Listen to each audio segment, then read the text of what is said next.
हरे राम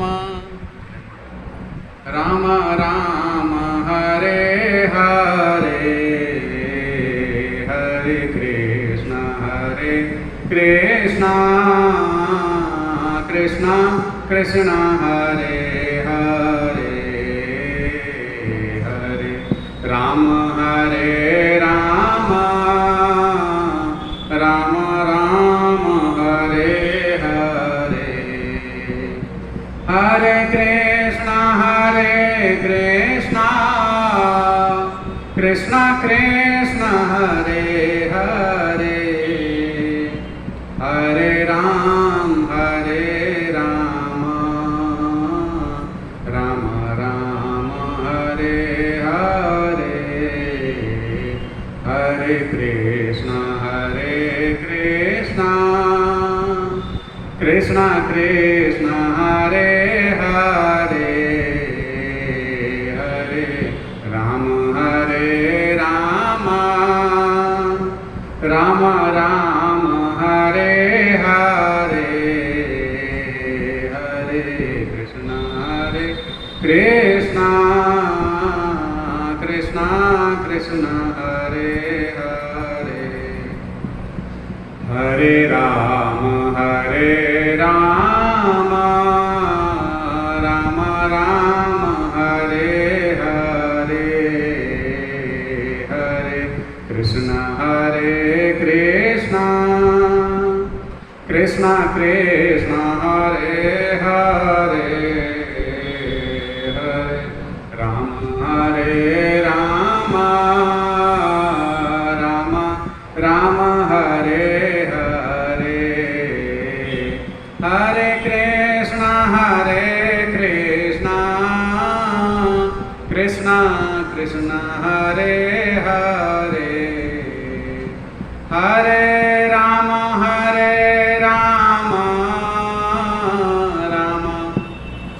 राम हरे हरे हरे कृष्ण कृष्ण कृष्ण हरे हरे हरे राम राम राम हरे हरे बोले श्री कृष्णचंद्र भगवान की जय। श्री सद्गुरुदेव महाराज की जय। श्री शंकर भगवान की जय। श्रीमद् भगवद गीता की जय। श्री पुराण पुरुषोत्तम भगवान की जय। श्री वृंदावन बिहारी लाल की जय। श्री श्याम सुंदर भगवान की जय। श्री राधा वल्लभ लाल की जय। श्री मदन मोहन जी की जय। श्री गोविंद देव की जय। श्री ब्रजेश्वर भगवान की जय। श्री नीलांचल धाम की जय। श्री नवद्वीप धाम की जय। श्री साकेत धाम की जय। वृंदावन धाम की जय। जय जय श्री राधे श्याम निताय गौर हरि बोल।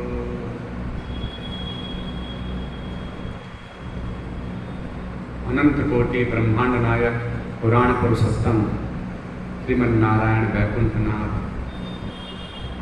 कारुण्य सिंधु वात्सल्य सिंधु कृपा सिंधु वृंदावन कन बिहारी श्री राधा रमन लाल जी के चरणों में बारंबार दंडवत प्रणाम करते हुए उनके अहेतुकी अनुकंपा से जीवन का सर्वोत्तम फल भगवत सत्संग इन कर्णपुटों में श्रवण करने का हमें सौभाग्य भगवत कृपा से प्राप्त हो रहा है। वास्तव में जीवन की धन्यता सौभाग्य जिसे कहते हैं वह यही है कि जब हमारे जिह्वा से भगवान का नाम निकल जाए, जब इन कर्णपुटों में भगवान का नाम श्रवण हो जाए और जब उनके इस मन में लीला का चिंतन हो जाए और जब ये तन या मन ये धाम में प्रवेश करे, तभी जानो कि हमारे जीवन का लाभ है। क्योंकि तब ग्रंथ भी यही बात कह रहे हैं कि जागहि तब ही जीव जब जागा, जब सब विषय विलास विरागा। तभी जीव का जागना होता है जब इस विषय विलासिता के अपने निज सुख को परित्याग करके पर सुख की भावना करते हुए भगवत स्वरूप सबको मान करके सेवा में लग जाए। क्योंकि माँ कृपा कर्तृत्वनम, अपने लिए हमें ये शरीर नहीं मिला, अपने लिए नहीं मिला। अपने लिए हमें अगर ध्यान पूर्वक विचारणीय किया जाए तो कुछ भी चीज हमें अपने लिए नहीं मिली। मनुष्य जीवन में सब चीज दूसरों के लिए, और संपूर्ण गीता का सार भी है। इसी बात को गीता में भगवान कह रहे हैं कि यज्ञार्थात् कर्मणो अन्यत्र लोकोऽयं कर्म बंधनः। यज्ञार्थात् कर्मणो अन्यत्र लोकोऽयं कर्म बंधनः, कि यज्ञ के अतिरिक्त किया हुआ संपूर्ण कर्म बंधन का कारण बनता है।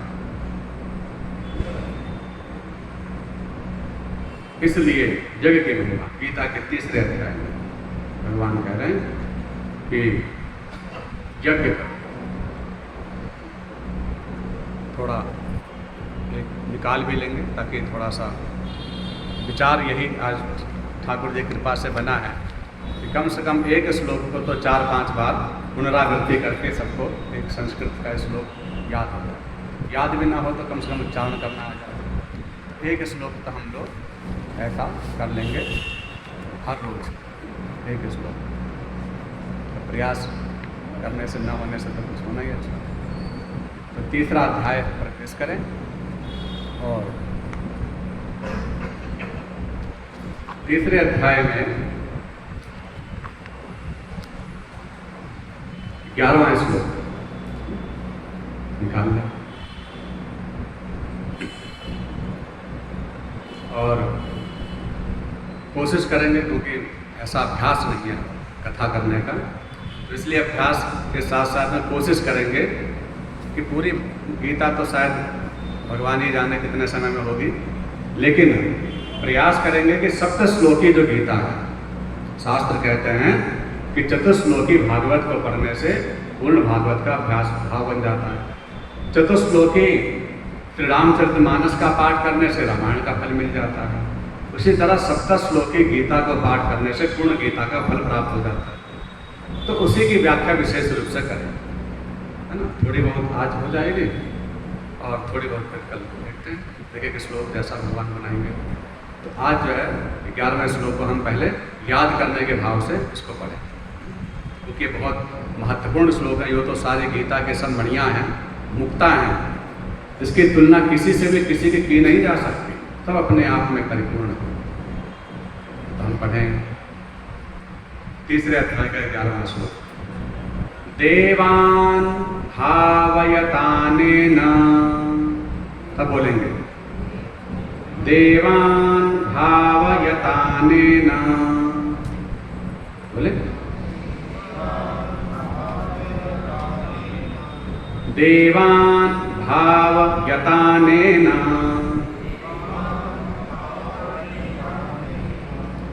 ते देवा भावयन्तु वः, ते देवा भावयन्तु वः,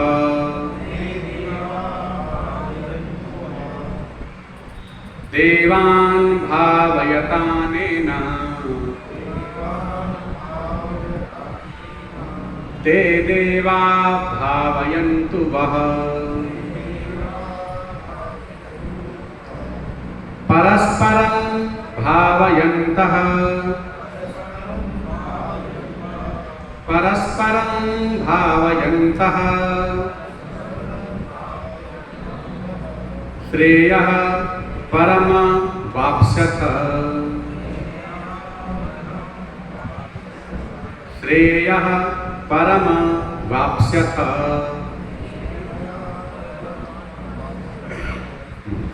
परमवाप्स्यथ, वाप्स्यथ। देवान् भावयतानेन ते देवा भावयन्तु वः,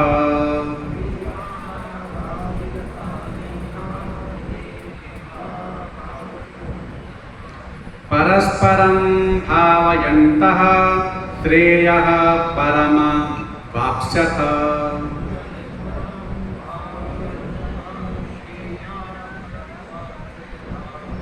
पूरा बोलेंगे। देवान् भावयतानेन, बहुत आराम से श्लोक पढ़ना चाहिए, शीघ्रता से नहीं। देवान् भावयतानेन ते देवा भावयन्तु वः, परस्परं भावयन्तः श्रेयः परमवाप्स्यथ। बोलिए।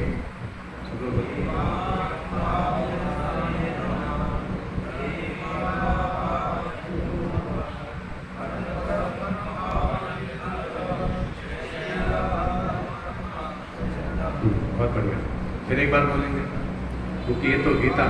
देवान् भावयतानेन, साथ में, परस्परं भावयन्तः श्रेयः परमवाप्स्यथ। बहुत बढ़िया। देखो, यह गीता ऐसी है कि विचार से करा जाए तो फिर तो कहना ही क्या, लेकिन अगर विचार से ना भी किया जाए तो जैसे कि बच्चे को एक होता है संस्कार और एक होता है सदाचार और एक होता है सद्विचार, तीनों में अंतर। संस्कार किसे कहते हैं? तीनों में मान लीजिए कि मंदिर गए और भगवान शिवलिंग पर जल चढ़ा रहे हैं, या नारायण भगवान के स्तवन कर रहे हैं, तुलसी अर्चन कर रहे हैं।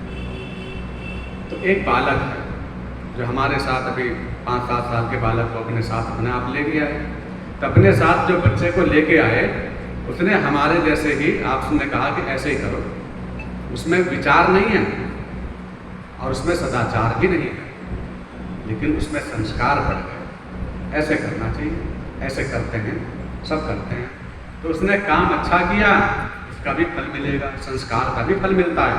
पर संस्कार में विचार नहीं होता, संस्कार में ज्ञान नहीं होता, संस्कार में नकल होती है, अच्छे काम की, सत्कर्म की होती है, इसलिए उसका नाम है, बस उसको अपने आकार दिया है, इसलिए उसका नाम है संस्कार। पूजा करो, मंदिर जाओ, ये करो, चंदन लगाओ, तिलक करो, ये सब संस्कार हमें सिखाना चाहिए, ज्ञान कुछ नहीं है। फिर संस्कार के बाद नंबर किसका आता है? सदाचार। पहले बच्चे को संस्कार दो, फिर उसके बाद नंबर आता है सदाचार। सदाचार में क्या आता है? शौचाचार, शौच, संतोष, तपः, ईश्वर प्रणधानानि यमः। सबसे पहले अष्टांग योग में आता है यम, फिर आता है नियम। तो यम, नियम, आसन, प्राणायाम, प्रत्याहार, धारणा, ध्यान, समाधि, ये अष्टांग योग है। उसमें जो यम है वो 5 प्रकार के, फिर नियम भी 5 प्रकार के, फिर यम के जो 5 प्रकार हैं उसमें लिखते हैं शौच, संतोष, तपः, ईश्वर परिधान, ये होते हैं यम। तो ऐसे ही तो कुल मिलाकर के जो शौचाचार है, पवित्रता है, स्वच्छता है, हमें हाथ धोने हैं, कुल्ला करना है, जूठे मुंह नहीं चलना है, ऐसे करना है, ऐसे नहीं करना है, ये सब सदाचार है। भगवान कहते हैं ये सदाचार इतना आवश्यक है कि सदाचार के बिना आप किसी भी चीज का पुण्य फल प्राप्त नहीं कर सकते। माने पहले नंबर का है सदाचार। अगर आपने हाथ पैर धोना, कुल्ला करना, अपवित्रता ही को पवित्रता में नहीं लाए तो फिर पूजा क्या? पूजा लाभ ही नहीं देगी, क्योंकि हर चीज़ सिस्टम से है ना। तो इसलिए सदाचार जरूरी है, पहले संस्कार फिर सदाचार, और उसके बाद सद्विचार। सद्विचार क्या है कि जो हम कर रहे हैं वो सदाचार और संस्कार वाले कार्य, उसके बारे में जाने तो सही क्यों, इसलिए उसका प्रयोजन क्या है वो भी जानना जरूरी है। तो जब थोड़ा और बड़े हो जाते हैं तो हम जीवन पर्यंत ये सद्विचारों को द्वारा उनका रक्षण करते हैं, अपने संस्कारों का और सदाचार। तो इसी तरह से हमें गीता को पहले हमें चाहे आए चाहे ना आए समझ में, लेकिन हमें पहले संस्कार के रूप में पढ़ना तो आ जाए, फिर उसके बाद समझ में भी आ जाएगा धीरे धीरे।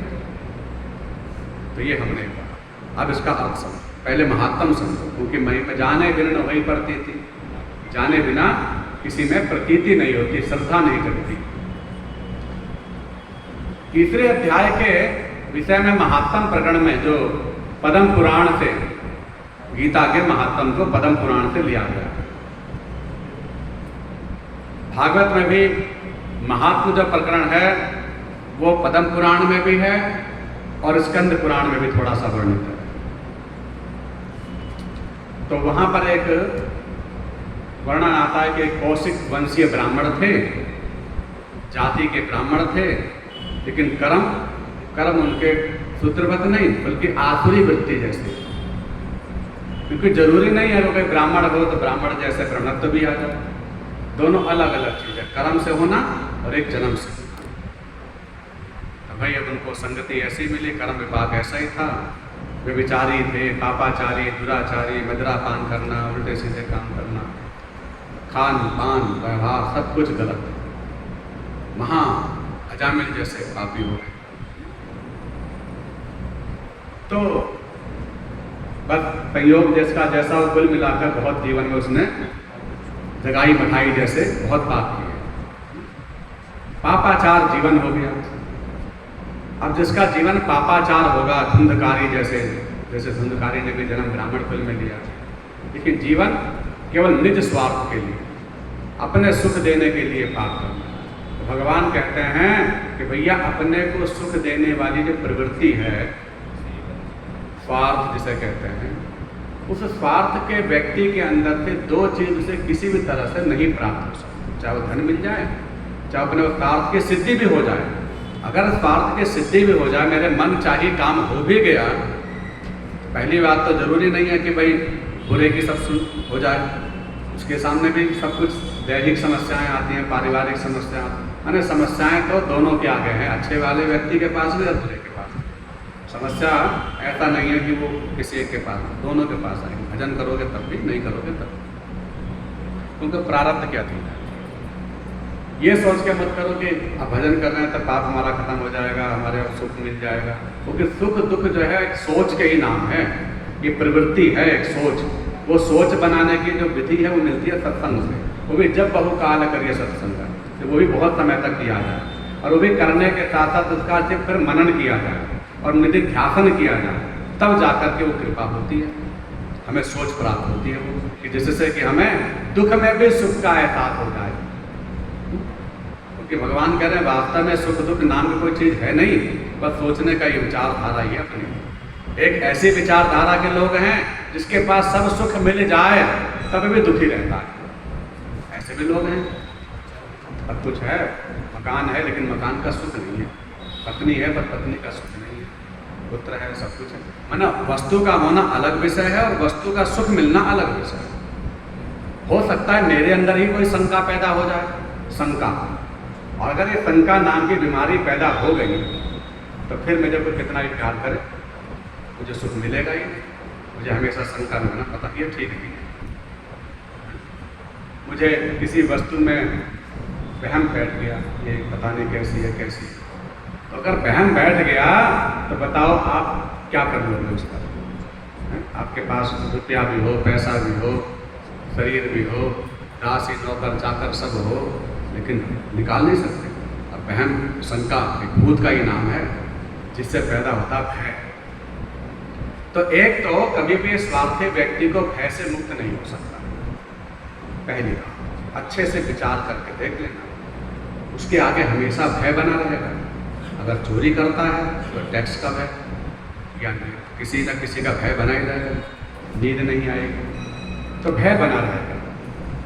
रावण जैसे प्रतापी, रावण जैसे जिसके पास सर्वशक्तिमान था, लेकिन वो भी जब सीता जी को चुराने की बात आई तो इतुत चलई स्वान की नाई, उसके प्रसंग में लिख रहे हैं गोस्वामी जी, वो डरते हुए जा रहा है, इधर उधर देखते हुए, मुझे देखते नहीं रहा कि चोरी के लक्षण है कि वो कितना भी बड़ा हो, लेकिन अगर चोरी करने जा रहा है तो डरता है।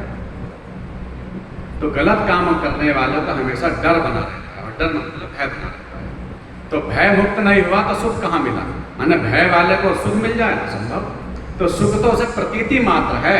प्रतीति मात्र मतलब कि जैसे लगे कि अरे ये मुझे सुख दे रहा है। जैसे कि कुत्ता होता है ना, तो कुत्ते हड्डी चूसता है, और हड्डी चूसते चूसते मतलब वो खून अपना ही निकल जाता है जबड़े से, तो वो भी पीने लगता है, और उसे लगता है हड्डी में से खून निकल रहा होगा, लेकिन वो हड्डी से नहीं अपना ही खून पी करके प्रसन्न होता है। माने हड्डी चूसते चूसते में उसे सुख मिलता है।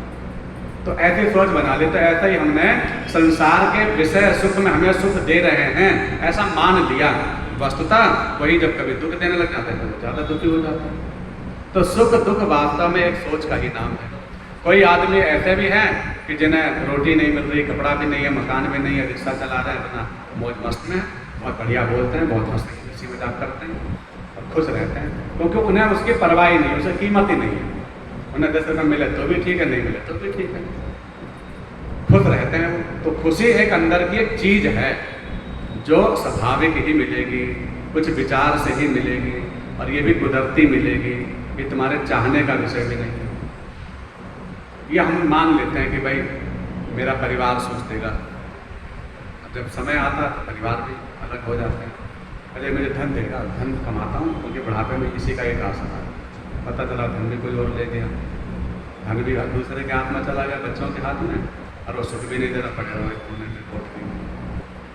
तो जरूरी नहीं है कि वस्तु के मिलने के बाद वस्तु का सुख भी मिल जाए। इस विषय में महाभारत के अनुशासन पर्व में माँ पार्वती जी ने शंकर जी से एक प्रश्न किया। शंकर जी से प्रश्न किया कि प्रभु ये बताइए कि संसार में कुछ लोग ऐसे देखे जाते हैं कि जो लोग वस्तु नहीं है पर सुख प्राप्त होता है, और एक ऐसे लोग हैं कि जिनके पास वस्तु है पर वस्तु का सुख नहीं मिलता। तो ये किस कर्म के परिपाक से मिलता है, ये बताइए, किस कर्म के प्रभाव से ऐसा होता है कि दो प्रकार के संसार में लोग देखे जाते हैं। एक तो जिनके पास वस्तु है पर वस्तु का सुख नहीं मिलता, एक वे हैं जिनके पास वस्तु नहीं है पर सुख मिलता है। भगवान बोले सुनो, बोले दान के ही प्रभाव से वस्तु की प्राप्ति होती है। शास्त्र कहते हैं जो देगा वही मिलेगा, जिसने जो जो चीज़ का दान किया है वही वही वस्तु उसको पुनरावृत्ति में प्राप्त होती है। इसी कारण से हर दान की महिमा पुराणों में बताई गई है कि भाई हर प्रकार के दान करने चाहिए। तो जो हम दान करेंगे वो प्राप्त होता है, लेकिन दान के अंदर श्रद्धा एक भाव होता है।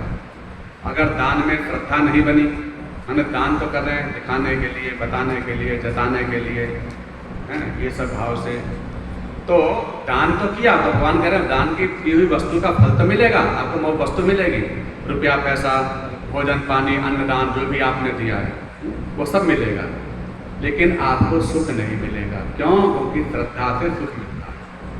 श्रद्धा माने भाव, मन की दी हुई वस्तु से मन का सुख, न्याय बहुत बारीक वाला है भगवान के पास। भगवान कह रहे हैं अगर मन से दिया तो मन से सुख, क्योंकि सुख ना मन का विषय है, तन का नहीं है, और तन से तुमने दान दिया है तो दान की हुई वस्तु तुम्हें तन को तो प्राप्त हो जाएगी, लेकिन मन की दी हुई वस्तु तुमने दी ही नहीं, अर्थात भाव नहीं दिया। तो भाव सहित नहीं दिया, इसलिए तुम्हें सुख नहीं मिलेगा, वस्तु मिलेगी। और अगर तुमने दोनों दे दिया तो दोनों मिल जाएंगे, वस्तु भी मिलेगी, वस्तु का सुख भी मिलेगा। और अगर तुमने कदाचित तुम्हारे पास धन नहीं था, वस्तु नहीं थी, लेकिन तुम्हारे मन में दूसरों को देखकर आया काश मेरे पास भी होता, मैं भी नहीं खिलाता पिलाता, गौओं की सेवा करता, मेरे पास होता तो मैं भंडारे करता, मेरे पास होता मैं पूजा पाठ करवाता, ये करता वो करता, अच्छे विचार आए, तो आपने क्या किया? भाव का दान कर दिया, वस्तु नहीं दी। तो भगवान कह रहे हैं भाव का दान भी कल्याण करता है। दान तीनों प्रकार के होते हैं, मानसिक भी, वाचिक भी और कायिक भी, तीनों प्रकार है। तो ये ना सोचा कि बस मेरे पास पैसा होगा तभी दान का फल मिलेगा। भगवान कह रहे हैं मैंने ऐसी विधि बनाई है जिसके पास जो है वही दे, ये ना सोचे, बल्कि तन की वस्तु के दिए हुए दान से ज्यादा वाणी का दान बड़ा होता है। बोले वाणी का दान कैसे होता है? बोले तुम राम राम कर लो सबको, इतना तो कर ही सकते हो, तो आपने राम राम का दान कर दिया। महाप्रभु जी क्या करें? मार खाएं और कहें हरी हरी, कह रहा भैया एक बार कैसे? तो क्या करें? नाम का दान, कोई ले रहे हैं कहीं दे रहे हैं, तो ये भी बहुत बड़ा दान है। वो इतना बड़ा कि वस्तु में जितने भी दान की वस्तुएं बताई गई, अष्ट महादान, 10 महादान, उन सब की तुलना भी इससे नहीं हो सकती। आपने बस क्या करना है, जो मिले उसको राम राम करना, राम राम जी राम राम, सीताराम हरे कृष्ण। समानी जी जो थे अपने हरे राम समानी जी, जब कभी मिलते थे तो बहुत अच्छी बात कहते। एक बार हमारे साथ वृंदावन गए ठाकुर जी के पास, तो कुत्ते को राम राम कर रहे थे, कुत्ते को राम राम कर रहे थे वो। तो मैंने कहा अच्छा, बोले हाँ। तो बोले इसलिए कर रहा हूँ, कम से कम भोगेगा तो नहीं, राम राम प्यार से बोल रहा हूँ कि वो भोगेगा नहीं कम से कम। तो हर किसी को राम राम करते हुए चलो, कम से कम कोई हमारे विपरीत तो नहीं चलेगा, शत्रु तो नहीं बनेगा, दुश्मन तो नहीं बनेगा, इतनी बहुत बड़ी कृपा होगी। फिर उनके भाव से फिर भाव हमारे अंदर भी आया, लगा कि हाँ वास्तव में शास्त्र कहते हैं कि जड़ चेतन गुण दोषमय, इस सारे चराचर जगत को ही गोस्वामी लिख रहे सिया राममय सब जग जानी, करम प्रणाम जो जुग पानी। सब जगत को ही भगवान का स्वरूप जानकर सबको प्रणाम करना चाहिए, किसी से प्यार नहीं करना। अजात शत्रु, अजात शत्रु बनना चाहिए। अजात शत्रु मतलब कोई शत्रु। तो भगवान कह रहे हैं अगर तन के दान की वस्तुएं जितने भी हैं, हो सकता है उसके लिए तुम्हारे पास समय भी चाहिए, रुपया भी चाहिए, पैसा भी चाहिए, चाहे वो नमक दान हो, अन्न दान हो, जल दान हो, गौ दान हो, लेकिन आपके मुंह से राम राम तो निकल सकता है, नाम तो निकल सकता है। सबसे नाम बोल लो, प्यार से बोल लो, मधुर वचन बोल लो, अच्छे वचन बोल लो, तो आपने वाणी से दान कर दिया। भगवान कह रहे इस वाणी के दान का भी बड़ा फल है। और तीसरा बोले अगर आपके पास वाणी भी नहीं है ना, तो मन तो है, मन से किसी के लिए अच्छा सोच लो, भगवान आप इनका भला करो, भगवान आप इनका, मैं दुआ देता हूँ भैया, आशीर्वाद देता हूँ, मेरे पास ये है। तो आप सबको दुआएं बांटते चलो, आप सबको आशीर्वाद दो, सबके प्रति अच्छी भावना रखो, सद्भावना रखो। सर्वे भवन्तु सुखिनः सर्वे सन्तु निरामयाः, ऐसी भावना रख लो। तो भगवान कह रहे हैं अगर अच्छी भावना रख ली तो आपको भावनात्मक दान के फल मिल जाएगा। गीता के 17वें अध्याय में भगवान ने तीनों प्रकार के दान की महिमा बताई है। 3 प्रकार के दान बताए वहाँ, सात्विक दान, राजसिक दान और तामसिक दान। त्रिगुणात्मक श्रद्धा का विवेचन है 17वां अध्याय, 17 दान तीनों प्रकार के। भगवान कह रहे हैं कि दान ऐसा भी होता है, अनुद्वेगकरं वाक्यम सत्यम प्रियहितं च यत्, 17वें अध्याय में। अनुद्वेगकरं वाक्यम, किसी को आपने उद्वेगित करने वाले वाक्य नहीं बोले, सत्य बोले, प्रियहितम प्रिय वचन बोले, मौनम मौन हो गए, ये आपके सब वाणी के लक्षण हैं। वाणी से आप दान कर रहे हैं।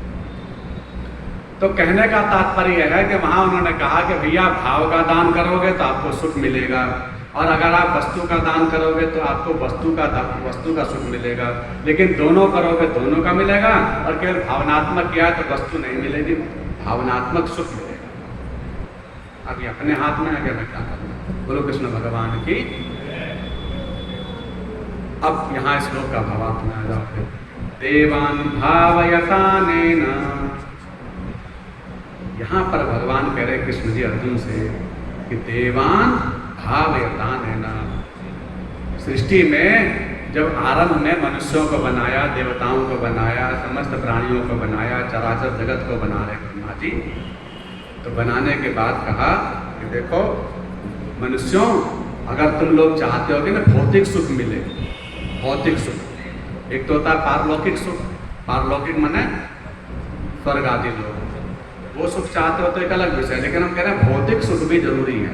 संसार में रह रहे तो रुपया पैसा भी जरूरी है, परिवार का भी सुख चाहिए, मकान दुकान व्यापार व्यवहार ये सब भी सुख हैं, बहुत बड़े सुख हैं। कितने भी बड़ा ज्ञानी हो जाए, कितने बड़े भक्त हो जाए, और जब समय पड़ता है तो भैया आंसू निकल जाते हैं, समय आता है परेशानी हो जाती है। तो फिर वो कहना कहाने वाले बड़े बोले वो तो तुम्हारे लिए सिखा रहे थे, तुम्हारे लिए बता रहे थे, और अपने लिए थोड़ा ना बता रहे थे। समस्या पड़ी तो रोने लग रहा है। तो वो ज्ञान तब पता चलता है। मैंने कहना तो सरल है, हम आपको कितना बढ़िया उपदेश देते हैं, लेकिन बात जब अपने पे आती है ना, तब पता चलेगा हमारा ज्ञान कितना है। वो ज्ञान की परीक्षा होती है। भगवान बोले बहुत बोल लिए, बहुत बोल लिए, अब समय आता है। तो परीक्षा तो हर किसी की हर युग में हर समय में हो रही है।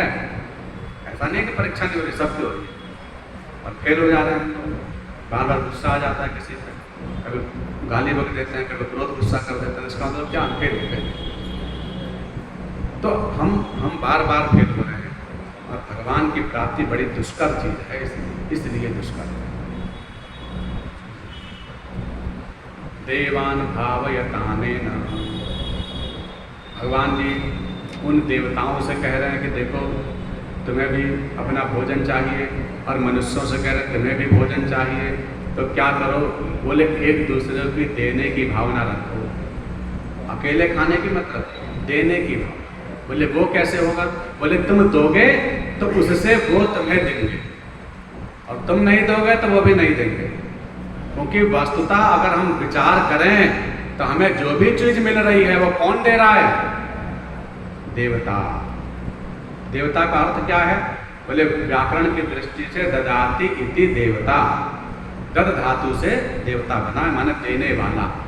जो हमें देता है उसे देवता कहते हैं, जो भी हमें देता है। इंसान भी अगर कोई हमें हमारी मदद कर रहा है, कोई सेवा कर रहा है, तो हम कहेंगे भाई हमारे लिए देवता है, तो वो इंसान ही देवता बन जाता है। देवता माने एक गुण, देवता कोई रूप वाला नहीं है, बहुत सुंदर रूप वाला। देवता माने गुण का नाम है कि जिसमें देवत्व गुण हो, देने वाला गुण हो, परोपकार वाला गुण हो, उदारता वाला गुण हो, तो समझ लो वो देवता है। तो जो देवता है वो देवता कौन है? अच्छा बोले प्रत्यक्ष देवता बताओ, जो नहीं दिखाई देते उनको तो चलो बाद में सोचेंगे। प्रत्यक्ष में बताओगे कौन कौन से हैं देवता धरती पे? बताइए प्रत्यक्ष देवताओं के नाम। सूर्यदेव, बहुत बढ़िया, सूर्यदेव लिखा भी है। चंद्रार्को यत्र साक्षिणो प्रत्यक्षम, प्रत्यक्ष भगवान नारायण हैं। सूर्य को देखते ही प्रणाम करना चाहिए, क्योंकि उनके आगे नारायण लगता है, सूर्य नारायण। बोले नारायण जी तो ये तो प्रत्यक्ष हैं, बाकी तो प्रत्यक्ष रूप में, काल्पनिक रूप में, लेकिन ये प्रत्यक्ष रूप में चंद्रमा सूर्य। तो सूर्य क्या कर रहे हैं? हमें रोशनी दे रहे हैं, प्रकाश दे रहे हैं जगत को। भगवान का तो यही काम, सबके अंदर प्रकाश ही तो है, इस आत्मा का ज्योति को प्रकाश ही तो है। एक परमात्मा रूपी सूर्य उसके दैदीप्यमान अनेक किरणें के रूप में समय प्रकाशित तो कर रहे हैं, पावर तो एक ही है। ऐसे सूर्य हैं और उन सूर्य का प्रकाश अनंत प्राणियों को प्रकाशित कर। लेकिन भगवान कह रहा है ये मत सोच लेना कि बस एक तरफा ये संसार चल रहा है। ब्रह्मांड बनाने के समय पर ही ये नियम लागू हो गया है कि भैया व्यापार से ही संसार चलेगा। कोई उपकार नहीं कर रहे हैं भगवान जी, ध्यान देना, कोई नहीं। प्रधानमंत्री जी और हम सोचे भाई वही दे रहे हैं, बस उनके पास बहुत पैसा है वही दे रहे हैं, तो क्या ऐसा हो सकता है? राजा का मतलब ये नहीं है कि बस वो देता जाए देता जाए देता जाए, तुम मत दो कुछ, तो उसका तो काम हो, राजा है ना, देगा वो, ये मतलब नहीं है। राजा का मतलब है बोले तुम्हारी ही वस्तु ब्याज लगा के, टैक्स लगा के, समय समय के अनुसार मैं देता हूँ तुम्हारी वस्तु। जैसे हम बोलते हैं ना आरती में, क्या लागे मेरा है तेरा तुझको अर्पण, क्या लागे मेरा। भगवान बोलते मैं भी यही बोल रहा हूँ, मैं भी यही बोल रहा हूँ, तेरा तुझको अर्पण, क्या लागे मेरा, और तुम भी यही बोल रहे हो। तो बोले भगवान को हम सोच रहे हैं हम ठग रहे हैं, हम बुद्धिमान हैं। भगवान कह रहे नहीं, हमारी वस्तु मतलब हम जो भी कर्म करेंगे, कर्म रूपी बीज बोएंगे, भगवान कह रहे हैं वही तुम्हारे को मिलेगा। बस मेरा काम तो है, प्याज लगाना काम है मेरा, प्याज और लगाऊंगा, जितना लेट होगा उतना ही ज़्यादा, चाहे वो पुण्य हो और चाहे वो पाप, क्योंकि दोनों ही बीज एक समान हैं। एक समान, जो बीज तुम बो दोगे। ब्रह्मांड का मतलब ये गोल, कहीं कुछ फेंक दो वो घूम फिर के तुम्हारे पास ही आ जाएगा। तुम चलने निकल जाओ, तुम घूम फिर के फिर वहीं आ जाओगे जहां से तुम चले थे, क्योंकि ये सब गोल है, माने कि सब कुछ घूम फिर के वहीं आना है। तुम सोचो मैं यहाँ हूँ, मुझे कहीं और जाना, बोले ना वहां से फिर यहीं आना है। वहां वाले सोचे यहाँ, बोले ना वहां से फिर वहीं आना है। सब घूम रहे हैं, पुनरावृत्ति हो रही है, आवर्त है, मरना नहीं है किसी का नाम। क्या है? बोले परिवर्तन है संसार का नाम, परिवर्तन। वासांश जीर्णानि यथा विहाय नवानि गृह्णाति नरोपराणि, यथा शरीराणि विहाय जीर्णान निन्यानि संयाति नवानि देहि। बस कपड़े की तरह छोड़ देना है, दूसरा कपड़ा पहन लो। बोले आत्मा मरने वाली नहीं है, वही आत्मा हमारा स्वरूप है, हमारा जीवन है, हम ही हैं। जो हमारा वास्तविक स्वरूप क्या है? आत्मा। आत्मा का पर्यायवाची नाम, आत्मा का दूसरा नाम क्या है? तो पूछे आत्मा का कोई और भी तो नाम होंगे? अरे आदमी के कई कई नाम होते हैं, हर चीज को हम लोग पर्याय बोलते ही हैं, तो आत्मा के भी तो कई सारे पर्याय होंगे, तो अलग है, उनके हम अंश हैं, तुलना नहीं कर सकते। पर्याय बने बराबर, उसके जैसा। असीम जीव, पर जीव नहीं कह सकते, क्योंकि यहाँ गीता के अनुसार भी पाशबद्धस्तया जीव पाश मुक्त सदा शिव। शास्त्र कहते हैं पाशबद्ध सदा जीव, जब पासों से बद्ध हो जाता तो उस जीवात्मा नाम पड़ता है, और पाश मुक्त सदा शिव, और जब पासों से मुक्त हो जाता तो उसका नाम शिव माने आत्मा। आत्मा के लिए शब्द है ये निर्लेप्य, अछेद्य, अगह्य, कूटस्थ, चिन्मय, प्रकाशक, आनंद, ये सब नाम, लेकिन जीव के लिए नाम नहीं है, क्योंकि जीव का नाम है बंधन, जो बंधन में पड़ा हुआ है तो आत्मा ही, लेकिन वो आत्मा वो पासों से बंध गया, विषयों से बंध गया, कामनाओं से बंध गया, ममता से बंध गया, और जब बंध गया तो उसका नाम ही जीव है, सूक्ष्म हो गया, अल्पोक्त हो गया। अन्यथा वो है तो वास्तव में प्रकाशक ही, लेकिन उस पर बादल की आवृत्ति आ गई, आवरण आ गया, तो उस बादल के आवरण आने से वो सूर्य भी दिखाई नहीं दे रहे, बसता है तो सही लेकिन दिखाई नहीं दे रहे, उनका प्रकाश कमजोर हो गया बादल के आने से। उसको हमारे वेदांत में भी और गीता में भी कहा गया कि 3 प्रकार के आवरण होते हैं। मल विक्षेप आवरण, विचार चंद्रोदय में भी सब मल विक्षेप आवरण, ये 3 ऐसे हैं मल विक्षेप आवरण कि जो हमारे उस आत्मा को ठग देते हैं, जो हमारे उस ज्ञान को ठग देते हैं। और यही बात गीता में ज्ञाने नागतम अग्नि, जैसे ज्ञान रूपी अग्नि को धुआं ठग देता है, जैसे यथलवेना व्रतोवते, बोले जिस प्रकार से अग्नि के प्रज्वलित रूप को भी वो धुआं के आवरण में आ जाने पर दिखाई नहीं देती, उसी तरह सूर्य जैसे बादलों के बीच में आने पर दिखाई नहीं देता, उसी तरह से हमारी इस आत्मा के ऊपर जो मल, मल माने मल भी 3-4 प्रकार के। बोले मल क्या है? बोले मल है छल कपट छिद्र, ये मल के अंतर्गत आता है, जिसे भगवान ने कहा मोहि कपट छल छिद्र। अब छल भी कई प्रकार के, छिद्र भी कई प्रकार के, और छल कपट छिद्र, कपट भी कई प्रकार के। ये 3 ऐसे भयंकर हैं रूप, छल कपट छिद्र। भगवान कह रहे हैं इसको तो भैया बहुत मुश्किल है, इसमें से छिद्र की हो सकता है निवृत्ति किसी तरह हो जाए। छिद्र मतलब सात, काम क्रोध लोभ मोह मद मत्सर अविद्या, इसको कहते हैं छिद्र। एक भी आ गया नाव में, छेद हो गया एक भी, नाव डूब जाएगी। माने ये काम आ जाए, क्रोध आ जाए, लोभ आ जाए, कोई भी आ जाए। अब मल क्या है? बोले मल है प्रारब्ध संचित क्रियामाण इत्यादि, पहले कई जन्मों से हमारे अंदर ये ठका हुआ है, आदत पड़ी हुई है, स्वभाव बन गया हमारी ऐसे, हमारे बोलने का, हमारे को उल्टा सीधा करने का, स्वार्थ का, ये हमारा स्वभाव बन गया। अब स्वभाव बन गया तो वो तो और ज़्यादा भयंकर है। माने अगर शीशे के ऊपर मैल चढ़ गई तो अब क्या करें, चेहरा दिखेगा ही नहीं साफ। यथा दर्शो मलेन च, गीता में लिख रहे हैं यथा दर्शो मलेन च, यथा माने जैसे, दर्श माने दर्पण, शीशे को कहते हैं दर्श संस्कृत में, मलेन च जैसे कि शीशे पर मल आ जाए, यथा दर्शो मलेन च। तो फिर क्या होगा? बोले हम अपने रूप को नहीं देख पाएंगे, अपने स्वरूप माने आत्मा को नहीं देख पाएंगे, मल इतने भीषण। बोले कैसे फिर करें, उस मैल को कैसे हटेगी? बोले वो गुरु जी बता रहे हैं राम उसमें हनुमान चालीसा के सबसे पहले। बोले एक ही उपाय है उस मैल को हटाने का दर्पण से, श्री गुरु चरण सरोज रज निज मन मुकुर सुधारी, वरणौ रघुवर विमल जसु जो दायक फल चारी, श्री गुरु चरण सरोज रज।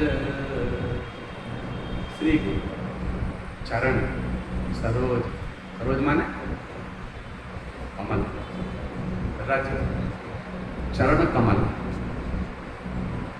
श्री गुरु चरण सरोज निज मनु मुकुर सुधारे। अधिकांश ये दोहा गलत पढ़ा जाता है हनुमान चालीसा का। हम लोगों को चाहिए कि इसे विशेष रूप से सुन करें।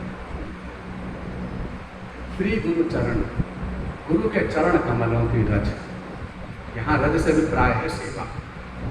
श्री गुरु चरणों की सेवा माने गुरु की सेवा। गुरु की सेवा से मतलब है ज्ञान की सेवा। गुरु की सेवा से मतलब है जहाँ से हमें विद्या प्राप्त हो रही हो, भगवत मार्ग प्राप्त हो रहा हो, उसकी सेवा, उनकी सेवा करें। श्री गुरु चरण सरोज रज, फिर क्या होगा? निज मन मुकुर सुधारी। निज माने मेरा, मन माने मन, मुकुरु माने मुकुरु शीशा, संस्कृत में मुकुरु बोलते हैं शीशा को। सुधारी, तब हमारे गुरु जी हमारे मन रूपी दर्पण, मन रूपी दर्पण को साफ कर देंगे, तब साफ होगा। माने ये जो मन है ये अगर साफ नहीं है अभी तो इसलिए हमें बुराई दिखाई देती है जल्दी। लेकिन मन रूपी दर्पण को साफ करने के लिए आप सेवा में लग जाओ। आपको ये सोचो सुबह उठते ही कि मुझे अब सेवा क्या करनी है, आज सेवा कहाँ मिलेगी, सेवा कैसे करें, क्योंकि सेवा ही हमें वहाँ तक पहुँचा सकती है। सबसे बड़ा, सबसे उत्तम कार्य है सेवा। इस सेवा में दान पुण्य धर्म कर्म यज्ञ आदि सब आ जाता है। तो गुरु के कृपा प्रताप से, संतों के कृपा प्रताप से हमारे इस मन रूपी दर्पण की सफाई होगी। माने इस मन से मैल उतरेगी, मल विक्षेप आवरण हटेंगे। और इसी बात को यहाँ कह रहे हैं, देवानुभावयतानेन। तुम देवताओं को भी देख पाओगे कैसे? जब तुम्हारा पहले दर्पण साफ हो। तीसरे बात की बात है, बोले इससे पहले बहुत सारे काम हैं। ये तो बात उच्च स्तरीय हो गई। गीता जो है बहुत उच्च स्थिति की है। गीता से पहले भागवत, भागवत से पहले भक्तमाल, फिर पहले रामायण, उसके बाद जाकर गीता है। गीता सबसे लास्ट की चीज़ है, शुरू की चीज़ नहीं है। क्योंकि ये तो ब्रह्म ज्ञानियों की संहिता है, कि हम जैसे जीवों के मतलब की चीज़ नहीं है। प्रयास कर रहे हैं, वाणी का पवित्र कर रहे हैं, कोशिश कर रहे हैं, लेकिन वस्तुतः समझना समझाना दोनों ही कठिन है। वाणी का पवित्र कर रहे हैं, राम जी बुलवा रहे हैं, राम जी कर रहे हैं। तो श्री गुरु चरण, उनके कृपा प्रताप से क्या होगा? वो देवान भावयतानेन। उन्होंने कहा तुम देवताओं को उन्नत करो, देवताओं को खिलाओ पिलाओ, देवताओं की सेवा करो। अब देवता हुए एक तो सूर्य और चंद्रमा और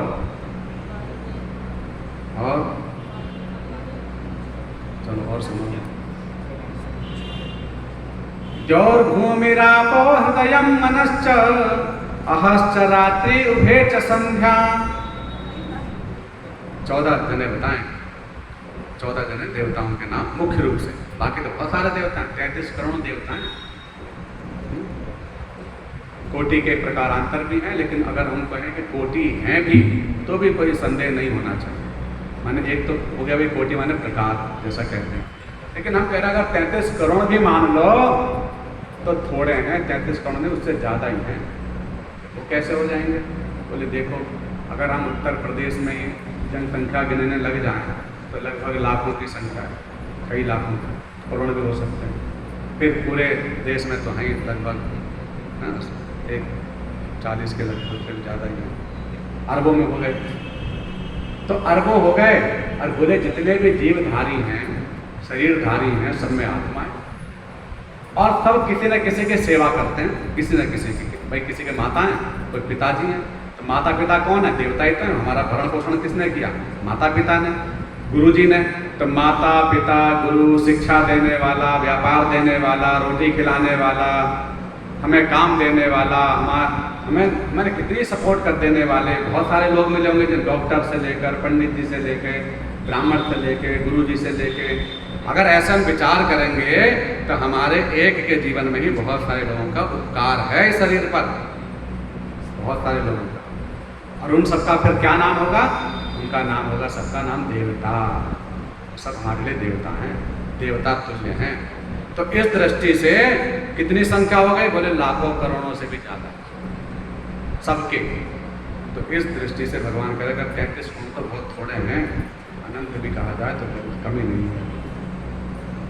अब ये बात विचार कर लीजिए कि जो हमें देता है वो देवता कहलाता है, नंबर 1। और मुख्य रूप से जो ये पृथ्वी है ना, ये भी देवता है, जल भी देवता है, अग्नि भी देवता है, वायु भी देवता, आकाश भी देवता है। इनको देवता कहा गया है। हम षष्ठी वाचन पढ़ते ना, जो देवता है, वरुणो देवता, अग्निर देवता, वातो देवता, सब बोलते हैं ना। तो सब देवता।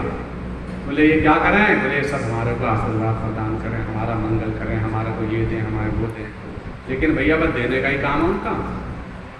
निश्चित है माता पिता तुम्हें बहुत कुछ दे रहे हैं, पर कुछ माता पिता के भी तो तुमसे उम्मीद होगी। बस एक ही तरफा सेवा ही होगी, बस वो सेवा ही करके चले जाए। माता पिता भी तो कुछ उम्मीद रखते हैं बच्चों से, ज़्यादा नहीं, इतना ही रखते हैं कि चलो कम से कम कृतज्ञ ही मान ले, इतना है तो मान ले कि हाँ मेरी सेवा की है। उपकार ही मान ले, ना दे तो भी बात बन जाएगी। लेकिन अगर कोई कृतज्ञ न बन जाए, जब ये शब्द बोलते तुमने हमारे लिए किया आगे क्या है, तो सारे खत्म बात। तो ये बात बहुत बुरी लगती है देवताओं को भी, भगवान को भी, और ये जो तो प्रत्यक्ष वाले हैं इनको। यहाँ पर कहने का अभिप्राय यह है कि तुम अच्छे से समझ लो कि ऐसे ही हमें वायु नहीं मिल रही है, या ऐसे हमें पानी नहीं मिल रहा है कि बस पानी आ रहा है नदियों में, पिए जाओ हो जाएगा। ये ऐसे ही हमें सूर्य देव किरणें नहीं दे रहे, प्रकाश नहीं दे रहे, ऐसे ही बस कि हमें देना ही है, हमारा तो काम है। इसके बदले में कुछ मनुष्यों को भी इनके प्रति कुछ देना होगा, अन्यथा ऋण बन जाएगा। उसी को शास्त्रों में हमारे 3 प्रकार के ऋण बताए हैं। जन्म लेते ही 3 ऋण चढ़ जाते हैं। 3 कर्ज तो जन्म लेते ही चढ़ जाते हैं, बाद वाले तो ऋण बहुत सारे चढ़ते हैं, लेकिन जन्म लेते ही 3 ऋण सब पे चढ़ जाते हैं। कौन कौन से? देव ऋण, ऋषि ऋण और पितृ ऋण। इसीलिए इन 3 ऋणों का तर्पण होता है। तर्पण कर्म हमारे नित्य कर्म में है, कायदे में रोज तर्पण करना चाहिए। चलो रोज नहीं तो महालय तो विशेष है ही। तो 3 जनों के प्रति हमें उपकार मानना चाहिए, क्योंकि इन 3 की कृपा से हमारा जन्म हुआ है। जन्म से पहले ही माता पिताओं ने इन सबसे आशीर्वाद लिया है। इन सब के प्रति आशीष और दुआओं से हमारा जन्म हुआ। गर्भ से ही पूजा आरंभ हो गई, गर्भ से पहले भी पूजा आरंभ की। संतान के लिए बहुत बहुत कामनाएं रखते हैं माता पिता। तो इसलिए जिनके भी आशीर्वाद मिलेगा, जिनका भी सहयोग रहेगा, जिसमें वो ऋण बन जाता है उनके प्रति, अगर कृतज्ञता का भाव न रहे। अब देव ऋण का मतलब क्या है? बोले देव ऋण का मतलब है देवताओं की पूजा करो, देव ऋण से मुक्ति मिलेगी। अब देवताओं की पूजा मतलब यही नहीं बस मंदिर जाओ, जल चढ़ा दिया, पूजा हो गई, अर्चना हो गई, बस ये तो ठीक है, कृतज्ञता का भाव है। समय समय पर तीज त्योहार पर अपना अपना करना चाहिए जिसकी जैसी परंपरा है। लेकिन अगर आपने जल का प्रदूषण कर रहे हैं तो आप जल के ऋण हो गए। अगर आप पानी का ज़्यादा बहाव कर रहे हैं, पानी का ज़्यादा दुरुपयोग कर रहे हैं, तो समझ लो आप पर जल का ऋण लगेगा ही लगेगा। अगर हम ज्योतिष शास्त्र के ग्रंथों को भी देखें, इसको जोड़ें उसमें, तो चंद्रमा जल के देवता हैं। नवग्रहों में चंद्रदेव के पास जल का कोष है। तो अगर हमारे द्वारा जल का कहीं अपमान हुआ है, प्रत्यक्ष में या प्रत्यक्ष में, जल के द्वारा हमारा गंगा आदि नदियों में हमने कहीं प्रदूषण किया है, प्रदूषित किया है, गरुड़ पुराण में भी ये बात लिखी, तेवे नरगामिना, जो बड़े बड़े तीर्थों का पवित्र करते हैं। तो गंगा आदि नदियाँ ऐसे ही नहीं है, इनका नाम तीर्थ है, प्रत्यक्ष रूप में तीर्थ ही है। माने गंगा जी तीर्थ में नहीं है, गंगा स्वयं ही तीर्थ है। आप सोचें भाई काशी वाली गंगा जी जो है, वहाँ जाकर के कोई पाप नहीं होना चाहिए। और ये रास्ते में गंगा जी का कहीं प्रवाह आ रहा है, वहाँ डाल देते हैं ना। गंगा जी स्वयं ही तीर्थ है, तीर्थ रूपा है, साक्षात भगवत रूपा है, भगवान ही है। तो अगर हमने उनका अपमान किया तो हमारी कुंडली में वो चंद्रदेव खराब होने ही हैं। अगले जन्म में हमारी कुंडली कब बनते? जन्म लेते हैं। हमारे प्रारब्ध कुंडली है, उसको ग्रह कुंडली बोल दो, जन्म कुंडली बोल दो या प्रारब्ध कुंडली बोल दो, एक ही बात, कोई अंतर नहीं है। हमारे कर्म कुंडली है वो, हमने जो कर्म किए हैं उसके फल स्वरूप में सारे ग्रह इस जन्म में तो फल देंगे ही देंगे। किसको देंगे? हमें देंगे। अर्थात इस बात से हमारे शास्त्रों की ओर चले। शास्त्र कहते हैं भैया तुम्हारे जीवन में क्या होना है ये तो लिखा जा चुका, तुम्हारे गीता के अनुसार भगवान कह रहे हैं तुम्हारे जीवन में जो होना है वो तो लिखा जा चुका, उसमें कुछ फेरबदल नहीं होनी है। बोले क्या क्या लिखा गया? बोले छठी वाले दिन लिखा गया। छठी चाहे तुम मनाओ, कोई कहते हैं हम छठी तो भाई आज मुहूर्त नहीं है 10 दिन बाद, तुम कभी मनाओ, पर छठी देवी तो छठी वाले दिन ही दिखेंगी। अब तुम उनकी पूजा कर लोगे तो बड़ी कृपा होगी, नहीं करोगे तो कोई बात नहीं। लेकिन छठी का दिन तो छठी ही है, माने जन्म से छठवें दिन ही, चाहे कोई दिन पड़े, कोई वार पड़े, कोई मुहूर्त पड़े, छठी के लिए किसी भी पंचांग में, किसी भी ज्योतिष कार्य में मुहूर्त नहीं लिखा है। ध्यान देना, हम लोग छठी के भी मुहूर्त देखते हैं, छठी का मुहूर्त नहीं लिखा, क्योंकि छठी का मतलब ही छठे दिन है। अब छठी की प्रक्रिया अब आजकल तो बदल गई। छठी में हम लोग गाना बजाना, कपड़े, ये सब काम करते हैं, काजल आदि, वो ठीक है, वो भी सब होता है। लेकिन मुख्य रूप से संस्कार प्रकाश में, गीता प्रेस की में या पुस्तकों में या आस्वादन आदि सूत्रों में, स्मृति ग्रंथों में लिखा छठी के दिन कार्तिकेय जी का पूजन करें। षष्ठी देवी के पूजन का विधान है, कार्तिकेय जी षष्ठी देवी के ही पुत्र है ना। षठ कृतिकाओं ने रक्षा की थी, इसलिए उनका पूजन का विधान है। भू पूजन है, कृतिका पूजन है, और मातृका पूजन है, और क्या नाम है, षष्ठी देवी का। तो इन सबके पूजन के द्वारा उस बालक को आशीर्वाद देने की विधान है। जो क्रिया का लोप हो गया, पूजा पाठ वाला काम नहीं करवाते, नहीं करते, लेकिन होना चाहिए। 16 संस्कार में गिने चुने संस्कार वो भी बेतरीके से हो रहे हैं। तो षष्ठी जो विधना ने लिख दई, छठी रात्र के अंक, राई बढ़े ना तिल घटे, हो रे जीव निशंक। जो विधना ने लिख दई छठी रात्र के अंक, छठी के दिन तुम्हारे जो विधान लिख दी माथे पे, वो घटने बढ़ने नहीं है। और बोले क्या लिखा है? तो वो भी नीति शास्त्र कहते हैं 5 चीजें छठी वाले दिन लिख गई, गर्भ में लिखी गई। आयु कर्म च वित्तम च विद्या निधनमेव च, पंचेतानि हि सृज्यन्ते गर्भस्ते वहि देहिना।